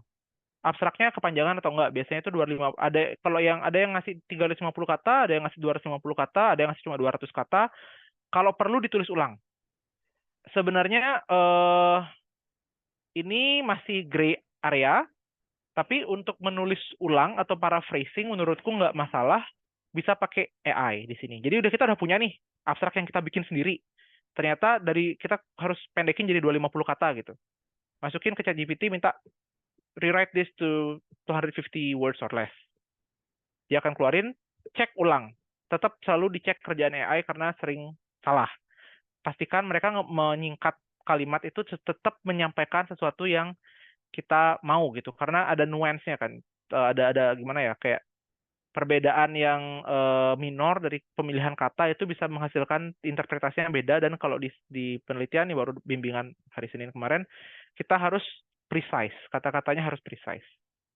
Word count dan word count limit, kadang ada beberapa jurnal yang minta ada batasan panjang artikel, jurnal yang ada yang minta artikel penelitian original tidak boleh lebih dari 6.000 kata misalnya, atau boleh lebih dari 1.500-2.500 kata.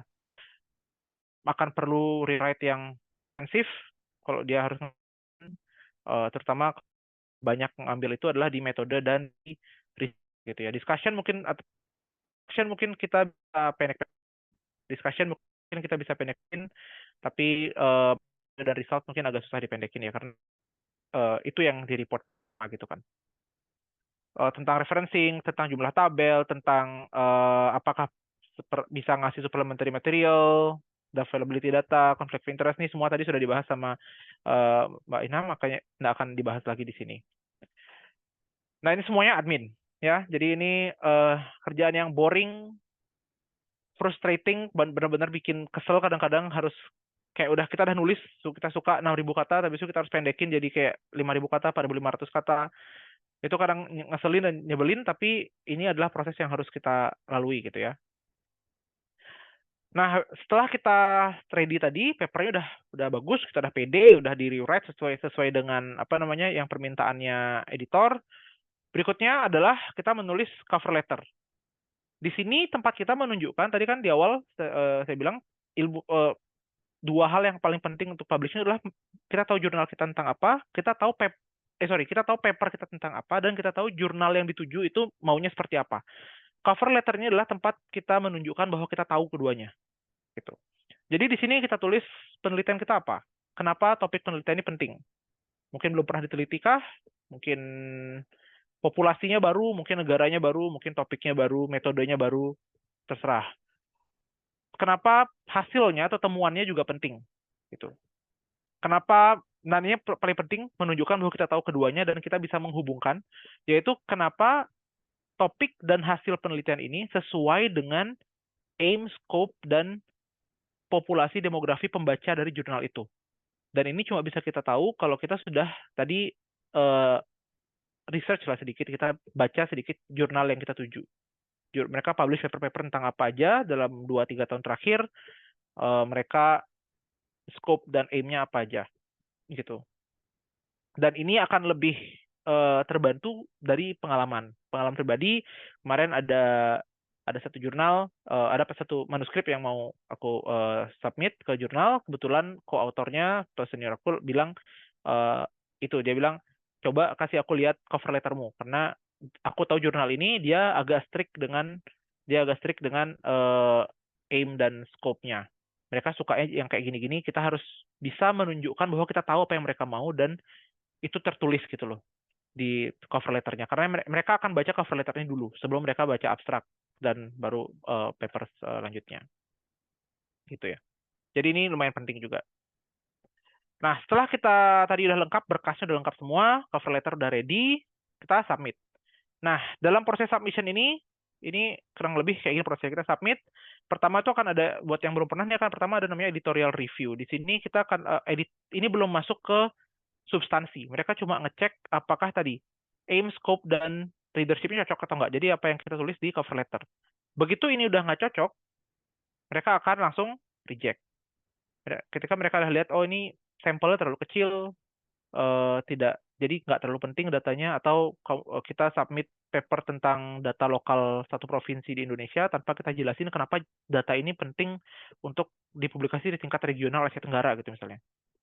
Mereka nggak ngerti kan, oh ini untuk leadership-nya lokal, bukan untuk Asia Tenggara, nggak cocok dengan demografi pembaca kita, mereka akan reject. Jadi ini namanya desk rejection, ini bahkan belum di-review, mereka belum melihat meritnya, belum melihat substansinya. Ketika ini lolos, mereka akan cek juga author guideline. Jadi ini akan ngecek lagi tadi apakah word count-nya udah cocok atau belum, heading-headingnya udah benar atau belum, referencing style udah benar atau belum. Kalau belum atau ada yang kurang, mereka misalnya tabelnya kebanyakan, tabelnya terlalu sedikit, itu mereka akan minta resubmit biasanya. Kalau asal scope-nya juga sesuai. Dan itu akan ketika kita akan perbaiki ini, perbaiki itu. Ini masih belum substantif, masih masalah admin juga, kita submit ulang. Ketika keduanya udah lolos, baru kita akan masuk ke peer review, di mana peer review ini pertanyaan adalah apakah metodenya sudah sesuai gitu, dan metodenya, interpretasinya, dua itu sih utamanya. Jadi apakah metode sesuai dengan pertanyaan penelitiannya, dan apakah interpretasinya sudah sesuai dengan hasil yang dijabarkan. Nah, kalau ternyata jawabannya tidak, ada yang kurang, selalu ada yang kurang, mereka akan nemu aja kurangnya apa. Pertanyaan berikutnya adalah, apakah kesalahannya fatal? Kalau menurut mereka kesalahannya fatal banget, nggak bisa diperbaiki, mereka akan reject. Atau terlalu banyak kesalahannya, mereka merasa nggak cukup waktu lah, nggak buang-buang waktu untuk kita perbaiki, mereka baru akan reject. Ini jarang banget. Aku pernah dari sekian kali submit paper, cuma pernah yang di reject sekali. Dan itu emang agak metodenya agak maksa karena kurang data. Jadi di reject. Oke, aku habis itu kayak udah, kita nggak lanjutin lagi paper yang itu gitu. Dan most of the time mereka akan minta revisi. Gitu. Revisinya minor atau mayor. Jarang banget setelah submit sekali langsung di-publish. Aku belum pernah dengar cerita siapapun mengalami itu. Jadi mungkin ada teman-teman yang udah pernah, tolong dibagi ceritanya dan ajiannya apa bisa sampai kalau misalnya sekali submit langsung di-publish, langsung diterima. Kecuali, nah ini yang mungkin menjadi red flag. Biasa yang ketika kita submit ke jurnal dan dalam hitungan hari, 2 hari, 3 hari, kurang dari 2 minggu sudah diterima, accepted, akan dipublish, dan mereka minta uang, itu kita harus cek lagi jurnalnya apakah itu jurnal yang appropriate, jurnal yang proper atau enggak. Karena itu sering menjadi tanda jurnal predator. Gitu ya. Jadi harus hati-hati tentang itu. Jurnal yang ngejanjiin 3 hari pasti terbit, 10 hari pasti terbit, itu coba dicek lagi apakah jurnalnya proper atau enggak. Nah, jadi revisi itu kita bisa sedih ya, aduh revisinya banyak. Aku juga sedih sih kalau revisi banyak. Tapi sebenarnya di dalam hati yang paling dalam tuh senang. Karena kalau kita disuruh revisi, artinya ini menuju publish. Karena yang dari tahap ini, semua ini, yang paling susah itu adalah tembus dari editorial review. Begitu kita sudah sampai ke tahap revisi, ini artinya editornya senang dengan topik kita, editornya kurang lebih senang dengan isu dan metodologi yang kita angkat.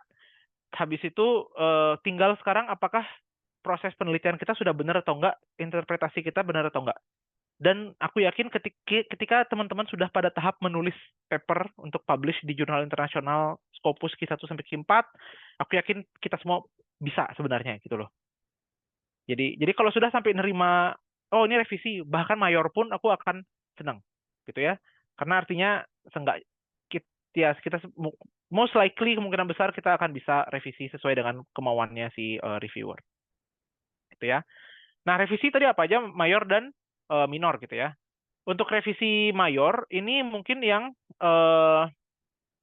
penting karena dia mempengaruhi bagaimana kita menginterpretasi data dan bagaimana kita menganalisa data. Biasanya kita perlu analisa ulang atau kita perlu interpretasi ulang data kita. Biasanya mereka yang akan ngarahin, kadang malah dikasih coba baca jurnal ini, lihat cara mereka analisa, atau coba baca jurnal ini, kamu kayak kurang interpretasi tentang apa gitu. Mereka biasanya akan mengarahkan, reviewer biasanya akan mengarahkan.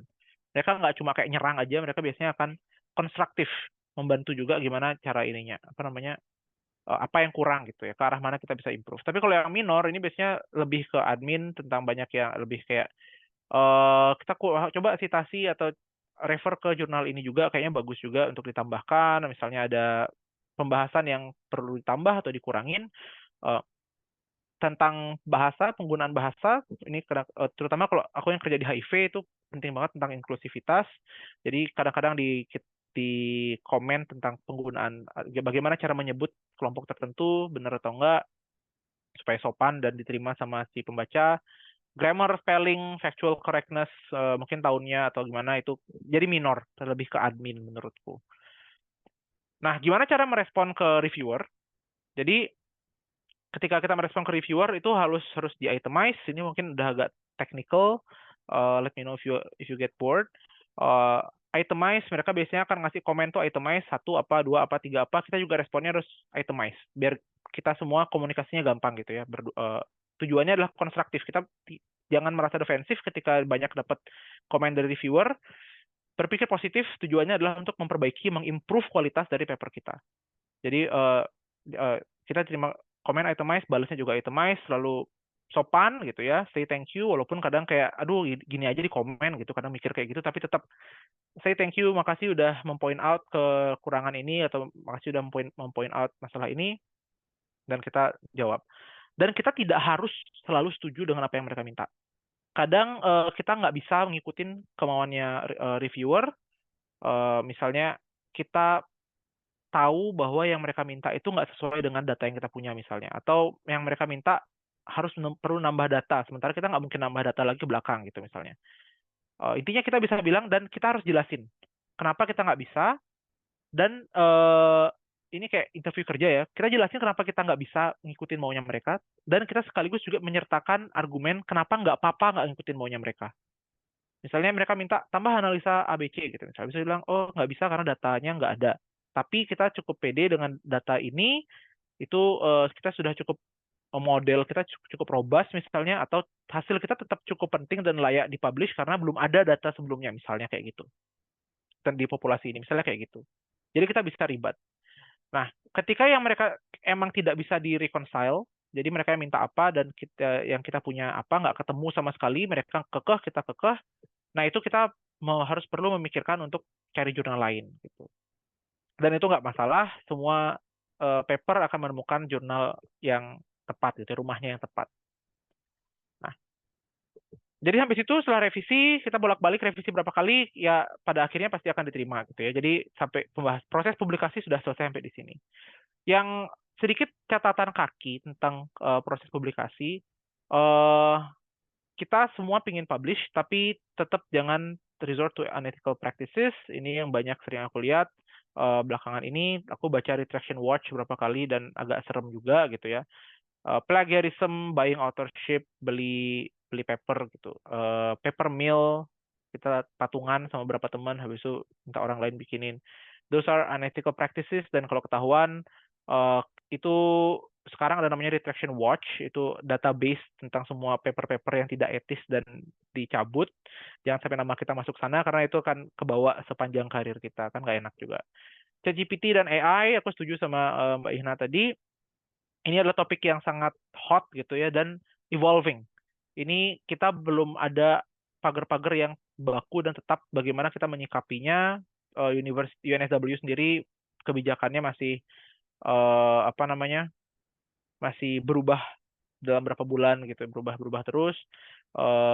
Aku sendiri lagi pengalaman pribadi lagi mengalami masalah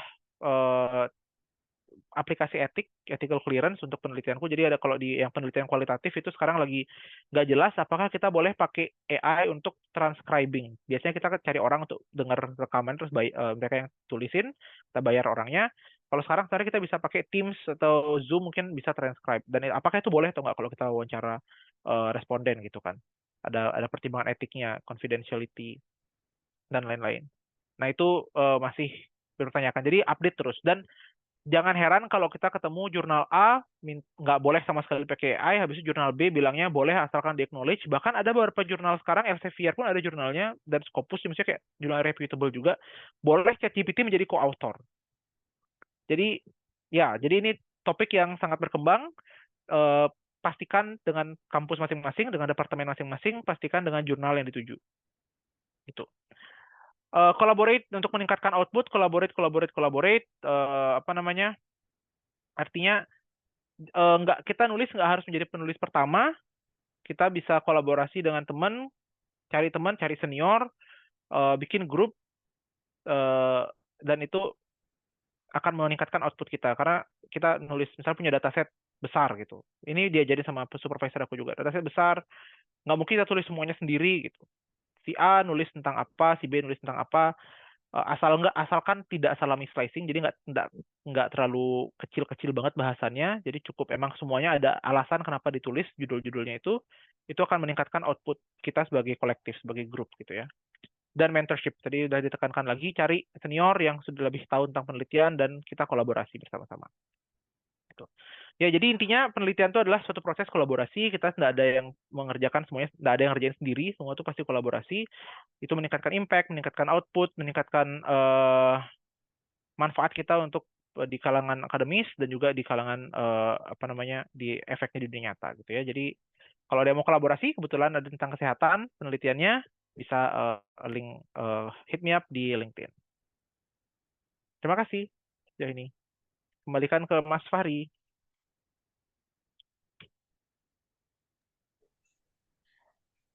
Oke, demikian presentasi dan sharing pengalaman yang sangat menarik nih dari Mas Beni.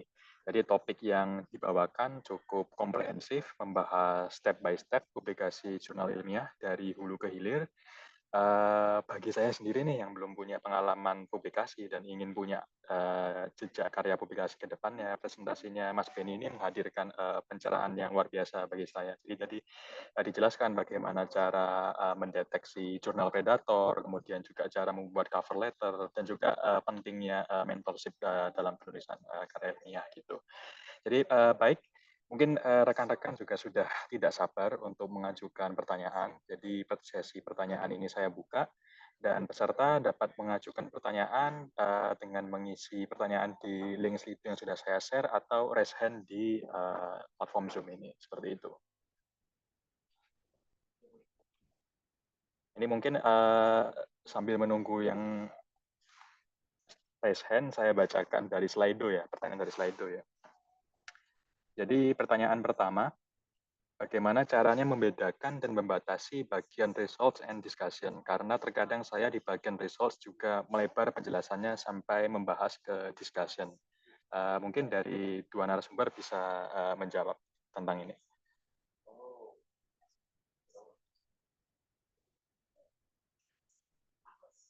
Ini saya dulu apa gimana? Oh, bisa Igna dulu.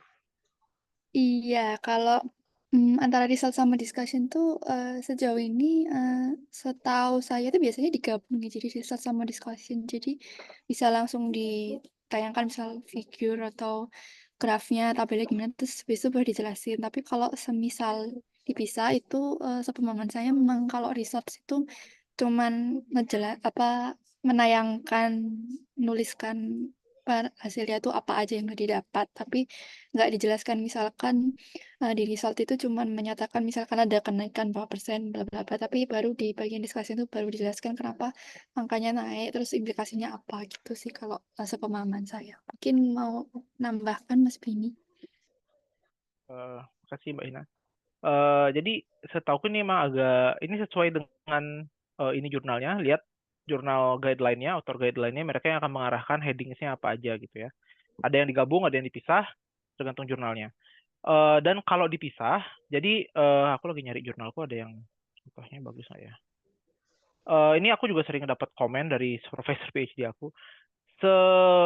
Di result itu diminta, jadi benar-benar cuma jadi kering, dry. Cuma ngebacain proporsi sekian persen, misalnya laki-laki sekian persen, perempuan sekian persen. That's it. Nggak ada yang bilang kayak, mungkin bisa kalau orang Indonesia agak susah ya nulis sedry itu, sekering itu, kita bisa agak ada opini dikit, mungkin bisa laki-lakinya lebih banyak daripada perempuan. Laki-laki lebih banyak daripada perempuan dalam kurung sekian persen, dibandingkan, atau laki lebih banyak dalam kurung sekian persen, koma, dibandingkan perempuan dalam kurung sekian persen. Jadi benar-benar dry, cuma hasil aja, kita nggak bilang, apa artinya kalau laki-laki lebih banyak, itu nggak, itu pertanyaan yang kita jawab di discussion. Jadi benar-benar dry, kering, cuma kita bacain tabelnya kayak gini. Kadang-kadang mungkin kita mikir ngapain kita tulis lagi, udah ada di tabel gitu kan. Tapi emang jurnalnya mintanya kayak gitu, ya udah kita tulis aja gitu ya. Tapi yang tadi kering, nggak ada interpretasi sama sekali. Oke, terima kasih Ika sama Mas Ferry. Jadi kembali lagi ya ke jurnalnya. Jadi headingnya bagaimana, karena ada yang formatnya digabung dan ada yang dipisah. Kalaupun dipisah, di bagian penjelasan results-nya itu dibikin benar-benar penjelasan tentang hasilnya aja ya, dry aja gitu ya. Gitu. Nanti penjelasan detailnya di bagian discussion gitu. Kemudian ke pertanyaan berikutnya. Tadi dijelaskan perbedaan antara research paper versus review paper. Apakah untuk bisa membuat review paper diperlukan kualifikasi tertentu, misal harus PhD? Ini bebas Mas Igna, Mas Benny atau Igna yang mau menjawab.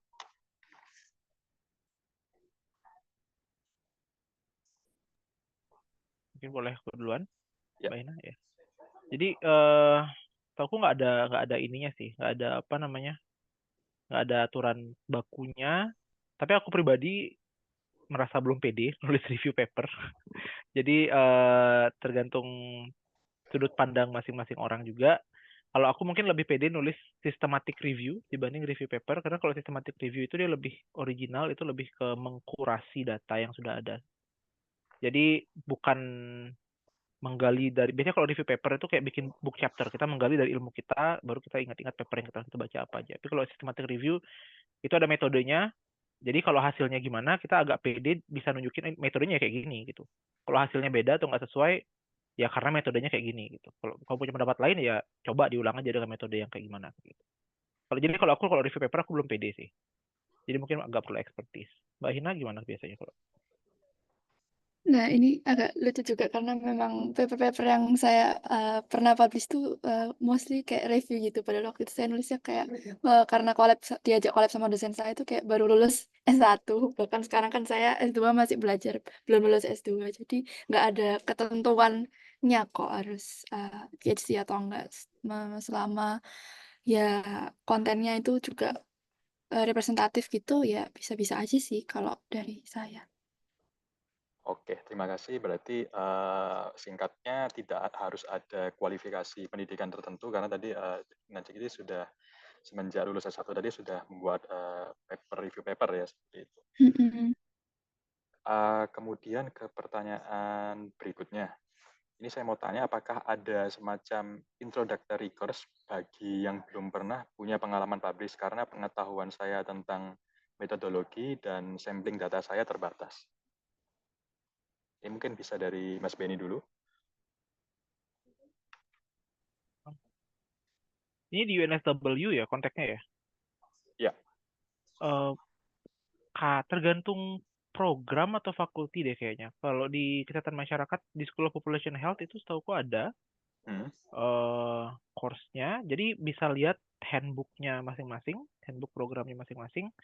Coba dicari keyword-nya research atau methodology, biasanya akan muncul.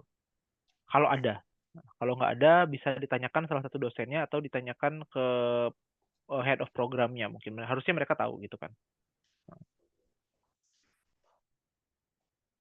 Oke, berarti singkatnya sebenarnya sih sudah ada ya di handbook jurusan masing-masing, karena kalau saya sendiri di jurusan engineering itu juga sudah ada beberapa course yang terkait research skill ya. Jadi sebenarnya bisa refer kembali ke handbook jurusan masing-masing. Gitu. Kemudian untuk pertanyaan berikutnya agak panjang ini. Jadi jika saya melakukan penelitian payung di mana why-nya, topik penelitian saya bersumber dari topik penelitian partner saya yang juga sedang berlangsung, singkatnya partnernya ini melakukan penelitian, sudah ada output kasarannya, tapi belum dipublish ya. Bagaimana saya menuliskan why-nya pada bagian introduction gitu? Apakah mungkin jika saya mereferensikan penelitian lain yang sedang berlangsung? Jika iya, bagaimana?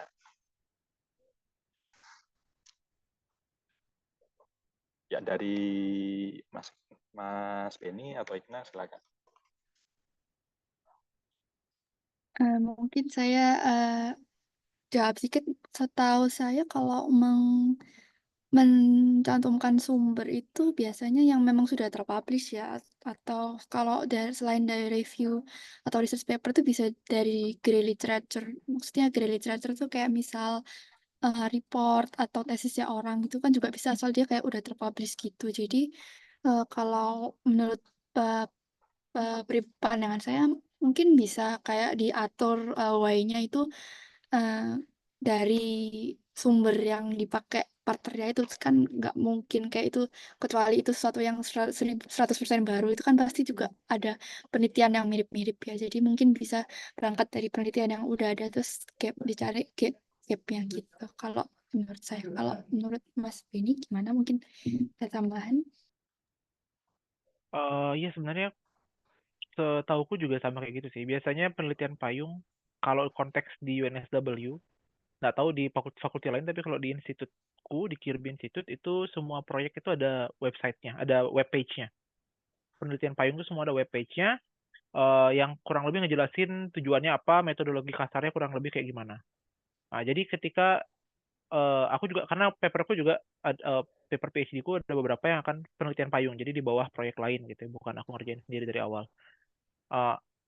Itu reportnya udah keluar, jadi bisa aku cite bahwa jadi penelitian ini nih kayak gini ini, bisa lihat aku bisa cite reportnya gitu. Kalau misalnya reportnya belum keluar, bisa cite kalau aku web page-nya gitu. Karena ada juga penelitianku yang penelitian payung pakai dataset dari proyek lain, tapi mereka belum bikin report gitu sih. Jadi bisa disitasi yang kayak gitu.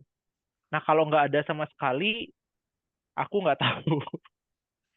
Sebenarnya kadang-kadang kalau untuk tulisan internal aja itu kita bisa cite unpublished dokumen.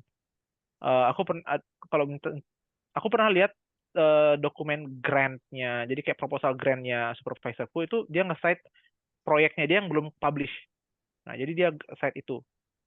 Tapi aku nggak, kalau buat paper publish ke jurnal kemungkinan besar sih kayaknya harus ada ininya ya, harus verifiable gitu, bisa diverifikasi.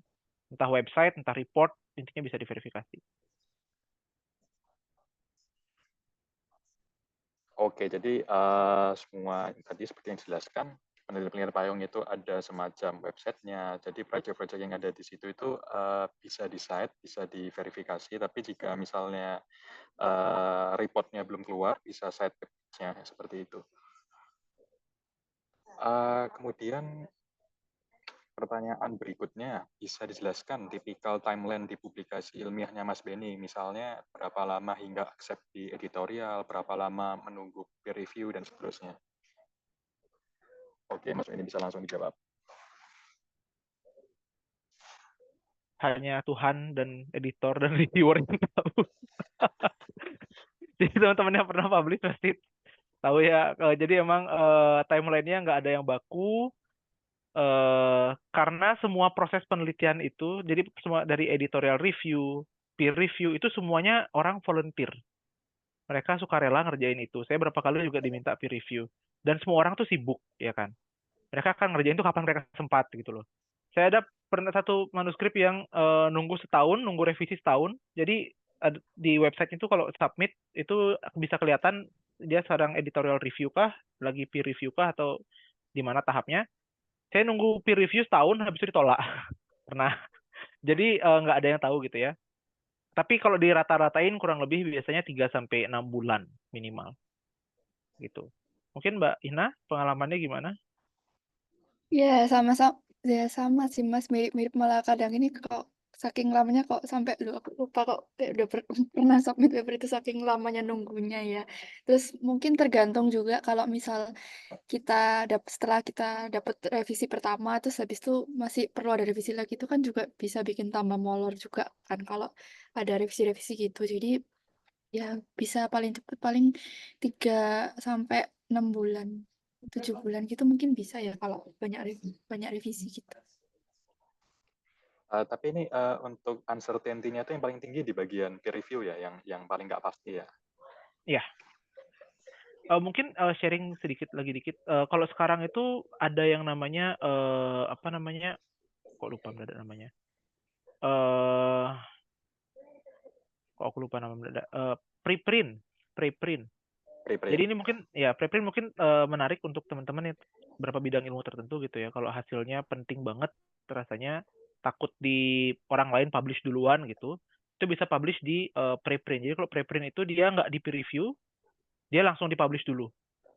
Nah, jadi kalau sebagai pembaca kita mungkin harus hati-hati karena belum nggak semua paper yang kita nemu di preprint itu sudah valid karena belum di peer review. Tapi untuk dari segi autor, orang yang menulis, itu penting jadi kelihatan bahwa kita udah meneliti duluan gitu loh. Terutama kalau mungkin bidang-bidang yang kayak bioteknologi, bioscience, yang STEM murni, di mana risetnya itu berbasis lab, bukan berbasis populasi. Jadi mungkin aja kita di UNSW ngerjain apa, orang di MIT ngerjain hal yang sama, terus orang itu publish duluan, mereka yang diingat namanya gitu kan. Jadi mungkin preprint bisa menarik untuk yang teman-teman yang kayak gitu. Oke, menarik nih preprint nih. Pertanyaan berikutnya. Ini mungkin langsung Igna yang jawab ya. Jadi biasanya untuk generate figure yang ada di graphical abstract itu menggunakan software apa?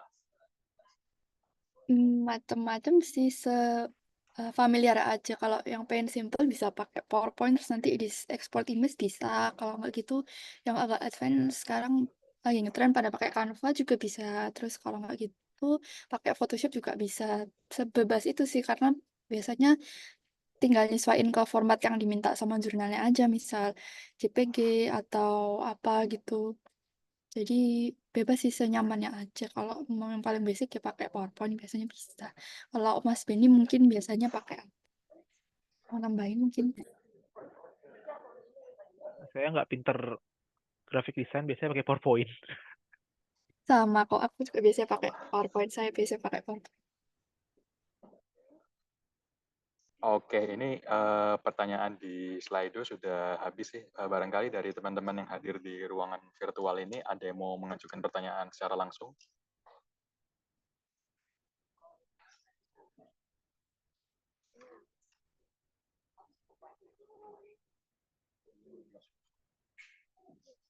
Mas, ini sorry aku lihat di link Slido-nya ini tadi ada yang tanya soal apakah di UNSW ada semacam workshop itu aku mau jawab ini Oh kalau ya, di webnya UNSW itu ada namanya Academic Skills Toolkit. Jadi apa bentar ini aku share screen aja biar Makan Pak. kelihatan jelas. Ini Ini kan jadi Pak. ini. Jadi kelihatan tentang referencing atau plagiarism atau tentang ChatGPT itu masing-masing section ini kayak ada penjelasan yang cukup jelas gitu ya. Dan juga kalau memang kita masih belum jelas, dia kayak bisa apa menghubungi kayak librarian di UNSW. Ini macam-macam banget, mulai dari writing skill, critical thinking, note taking, exam preparation, online study, time management, bla bla bla, itu di websitenya UNSW. Search keywordnya academic skills toolkit. Terus kadang dia juga bisa out- outreach librarian ini mungkin bisa bisa kalau tentang library service mungkin juga bisa tentang nulis. Saya juga kurang tahu, tapi yang cukup oke ini kayaknya ini yang academic skills toolkit. Terus apa bisa juga apa study hack workshop ini kayak ada term 3 ini masih ada introduction to EndNote ini minggu depan. Terus tentang referencing, tentang citasi ini ya, ini tanggal 5 juga ada workshop ini di bagian study hacks di website UNSW. Search aja di Google study hacks UNSW langsung keluar. Oke. Jadi di study hacks sama academic support toolkit tadi ya. Betul. Ya soalnya kadang UNSW ini fasilitasnya infonya terfragmentasi gitu, tersebar ke Iya. banyak website, jadi kita Mm-mm. carinya juga susah. Iya, Oke, betul. thank you Kadang Igna harus nyari sharingnya. sendiri.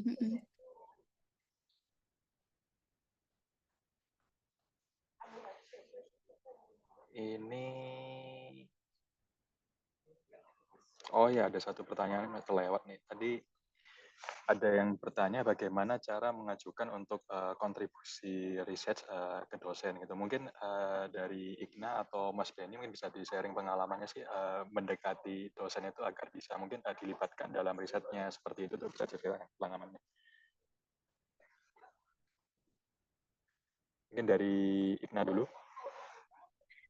Kalau saya pribadi dulu ini memang ceritanya memang saya yang memang dari zaman kuliah memang dekat dengan salah satu dosen karena ibunya saya anggap mentor gitu. Terus kebetulan beliau kenal saya, jadi memang saya yang kayak seperti dipungut sama ibunya gitu pas saya lagi luntang-luntung lulus S1 menunggu kejelasan itu. Saya bersyukur sekali sama dosen saya sih. Tapi kalau reach out dosen itu sepertinya ya gimana ya, susah-susah gampang mungkin ya. Mungkin bisa berangkat dari supervisor kita sendiri gitu kalau sedang mengerjakan tesis, kayak bilang kalau apa output dari riset ini bisa dijadikan paper. Terus mungkin kita nawarin diri apakah ada kira-kira di riset lain yang kita bisa bantu uh, bantu collab bikin paper gitu.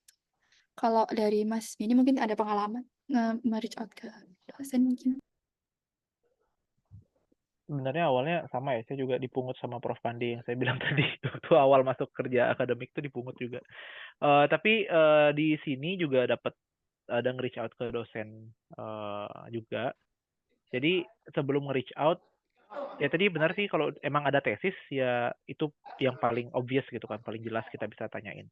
Kalau misalnya program studinya full coursework, sama sekali nggak ada tesis, nggak ada capstone atau yang ada supervisor one-on-one, mungkin pertimbangannya bisa cari dosen di mana mata kuliah nilai kita bagus di mata kuliah itu. Jadi kalau dapat HD di satu mata kuliah, terutama kalau kita aktif gitu ya di kelas, biasanya dosen di sini akan senang, dia notice gitu, itu bisa di reach out di email gitu. Reach out di email, introduce yourself, habis itu tinggal bilang saya tertarik untuk jadi asisten riset. Gimana kira-kira caranya, ada proyek yang bisa dibantu atau enggak gitu. Dari teknik itu saya berhasil jadi asdos sih dari satu mata kuliah, jadi kayak well it works gitu walaupun bukan riset ya. Oke, thank you Igna sama Mas Benny sharingnya. Jadi tadi berawalnya dari dipungut dulu oleh dosen pembimbing di S1, kemudian setelah di sini mungkin bisa berkembang ya, misalnya kita mendekati supervisor tesis, atau mungkin misalnya kita nggak ambil coursework bisa mendekati dosen pengampu di mata kuliah favorit atau yang nilainya bagus, seperti itu ya. Jadi bagi teman-teman, ini pertanyaan dari Slido sudah diajukan semua. Mungkin apabila ada yang ingin elaborasi lagi lebih dalam atau mungkin ingin bertanya langsung kepada dua narasumber ini, saya persilahkan.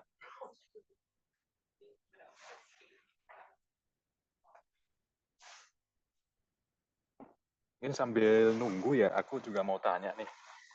Jadi kan kita misalnya dalam menulis akademik itu kan, saya pernah ingat salah satu dosen saya bilang, setiap kalimat yang kamu tulis itu harus ada, ibaratnya ada citasinya gitu. Jadi apapun yang kita sampaikan tuh harus ada basicnya, kemudian juga ada apa ya, ada dasarnya gitu. Nah masalahnya kan apa ya, kita citasinya juga cukup banyak nih, dan kadang kita juga terbatas nih waktunya untuk membaca jurnal gitu. Nah, apakah ini sebenarnya lebih ke etis atau tidaknya sih? Apakah etis ya misalnya kita membaca jurnal, mungkin membacanya cuma apa ya, scanning aja, kemudian kita mendapati salah satu poin tertentu yang mungkin linear dengan yang ingin saya sampaikan, kemudian langsung saya cite seperti itu gitu. Jadi kalau menurut Mas Benny atau Ikna itu kira-kira gimana ya gitu?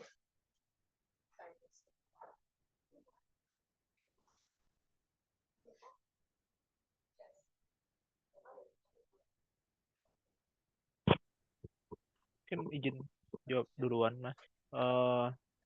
Mungkin tergantung seberapa generalize pernyataan yang kita citasi itu gitu.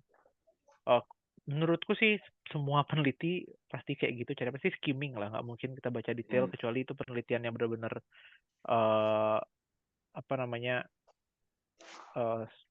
groundbreaking atau benar-benar mirip banget sama apa yang kita kerjain, kita banyak bisa belajar di sana. Itu kalau cuma kita mau men-cite suatu fakta gitu, bahwa obat, misalnya kalau aku di kesehatan, obat A efektif gitu, sekian persen efektif, itu kan tinggal di abstrak juga ada gitu kan, di abstraknya juga ada, metodenya kurang lebih kita bisa lihat ada di abstrak, cukup lah untuk kita tahu apakah pasien yang dia teliti sama nggak dengan pasien yang saya teliti gitu. Kalau misalnya sama, ya bisa gitu kan.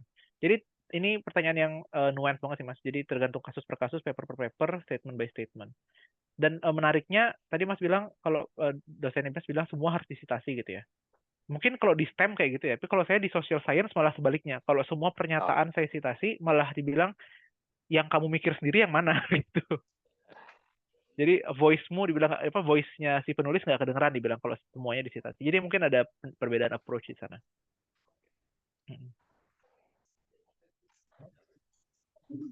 Iya, aku setuju sih sama yang dibilang Mas Bin, kayak tergantung seberapa general gitu, Kak. Kalau aku dari sisi engineering ini selama ini kayak citasi itu biasanya untuk mensupport argumen kita gitu, kayak misal alasan kita bilang A itu kenapa kita bilang A, karena si B, C, D ini sebelumnya melakukan penelitian gitu.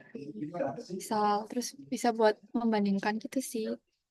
Yang jelas kalau masalah kita skimming itu kayaknya pasti deh, karena kayak nggak mungkin membaca full banget buat mengekstrak info, itu pasti skimming itu juga nggak apa-apa, asal ya disebut aja sumbernya gitu. Oke, siap. Thank you Mas Ikna, Mas Benny sama Ikna, kebalik-balik terus yang tadi penjelasannya.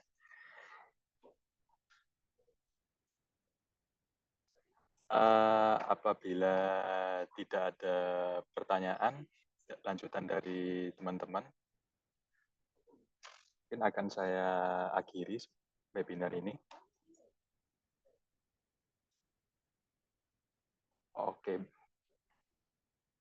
Oke, berarti tadi pertanyaan terakhir sudah saya ajukan ya kepada narasumber. Saya ucapkan terima kasih banyak kepada Mas Benny dan Ikna yang telah meluangkan waktu dan energinya untuk membagikan materi di sore ini. Semoga ilmu yang dibagikan menjadi berkah dan ladang pahala bagi Mbak Ikna dan Mas Benny. Saya juga ucapkan terima kasih kepada para peserta yang telah meluangkan waktunya untuk mengikuti webinar ini. Semoga ilmu yang didapat bisa membuka jalan bagi teman-teman yang sedang mengerjakan tesis atau sedang dalam proses publikasinya. Demikian kami ucapkan terima kasih. Selamat sore. Assalamualaikum warahmatullahi wabarakatuh. Makasih ya Mas, makasih semuanya. Ya, terima kasih semuanya. Terima kasih semuanya. Assalamualaikum. Waalaikumsalam.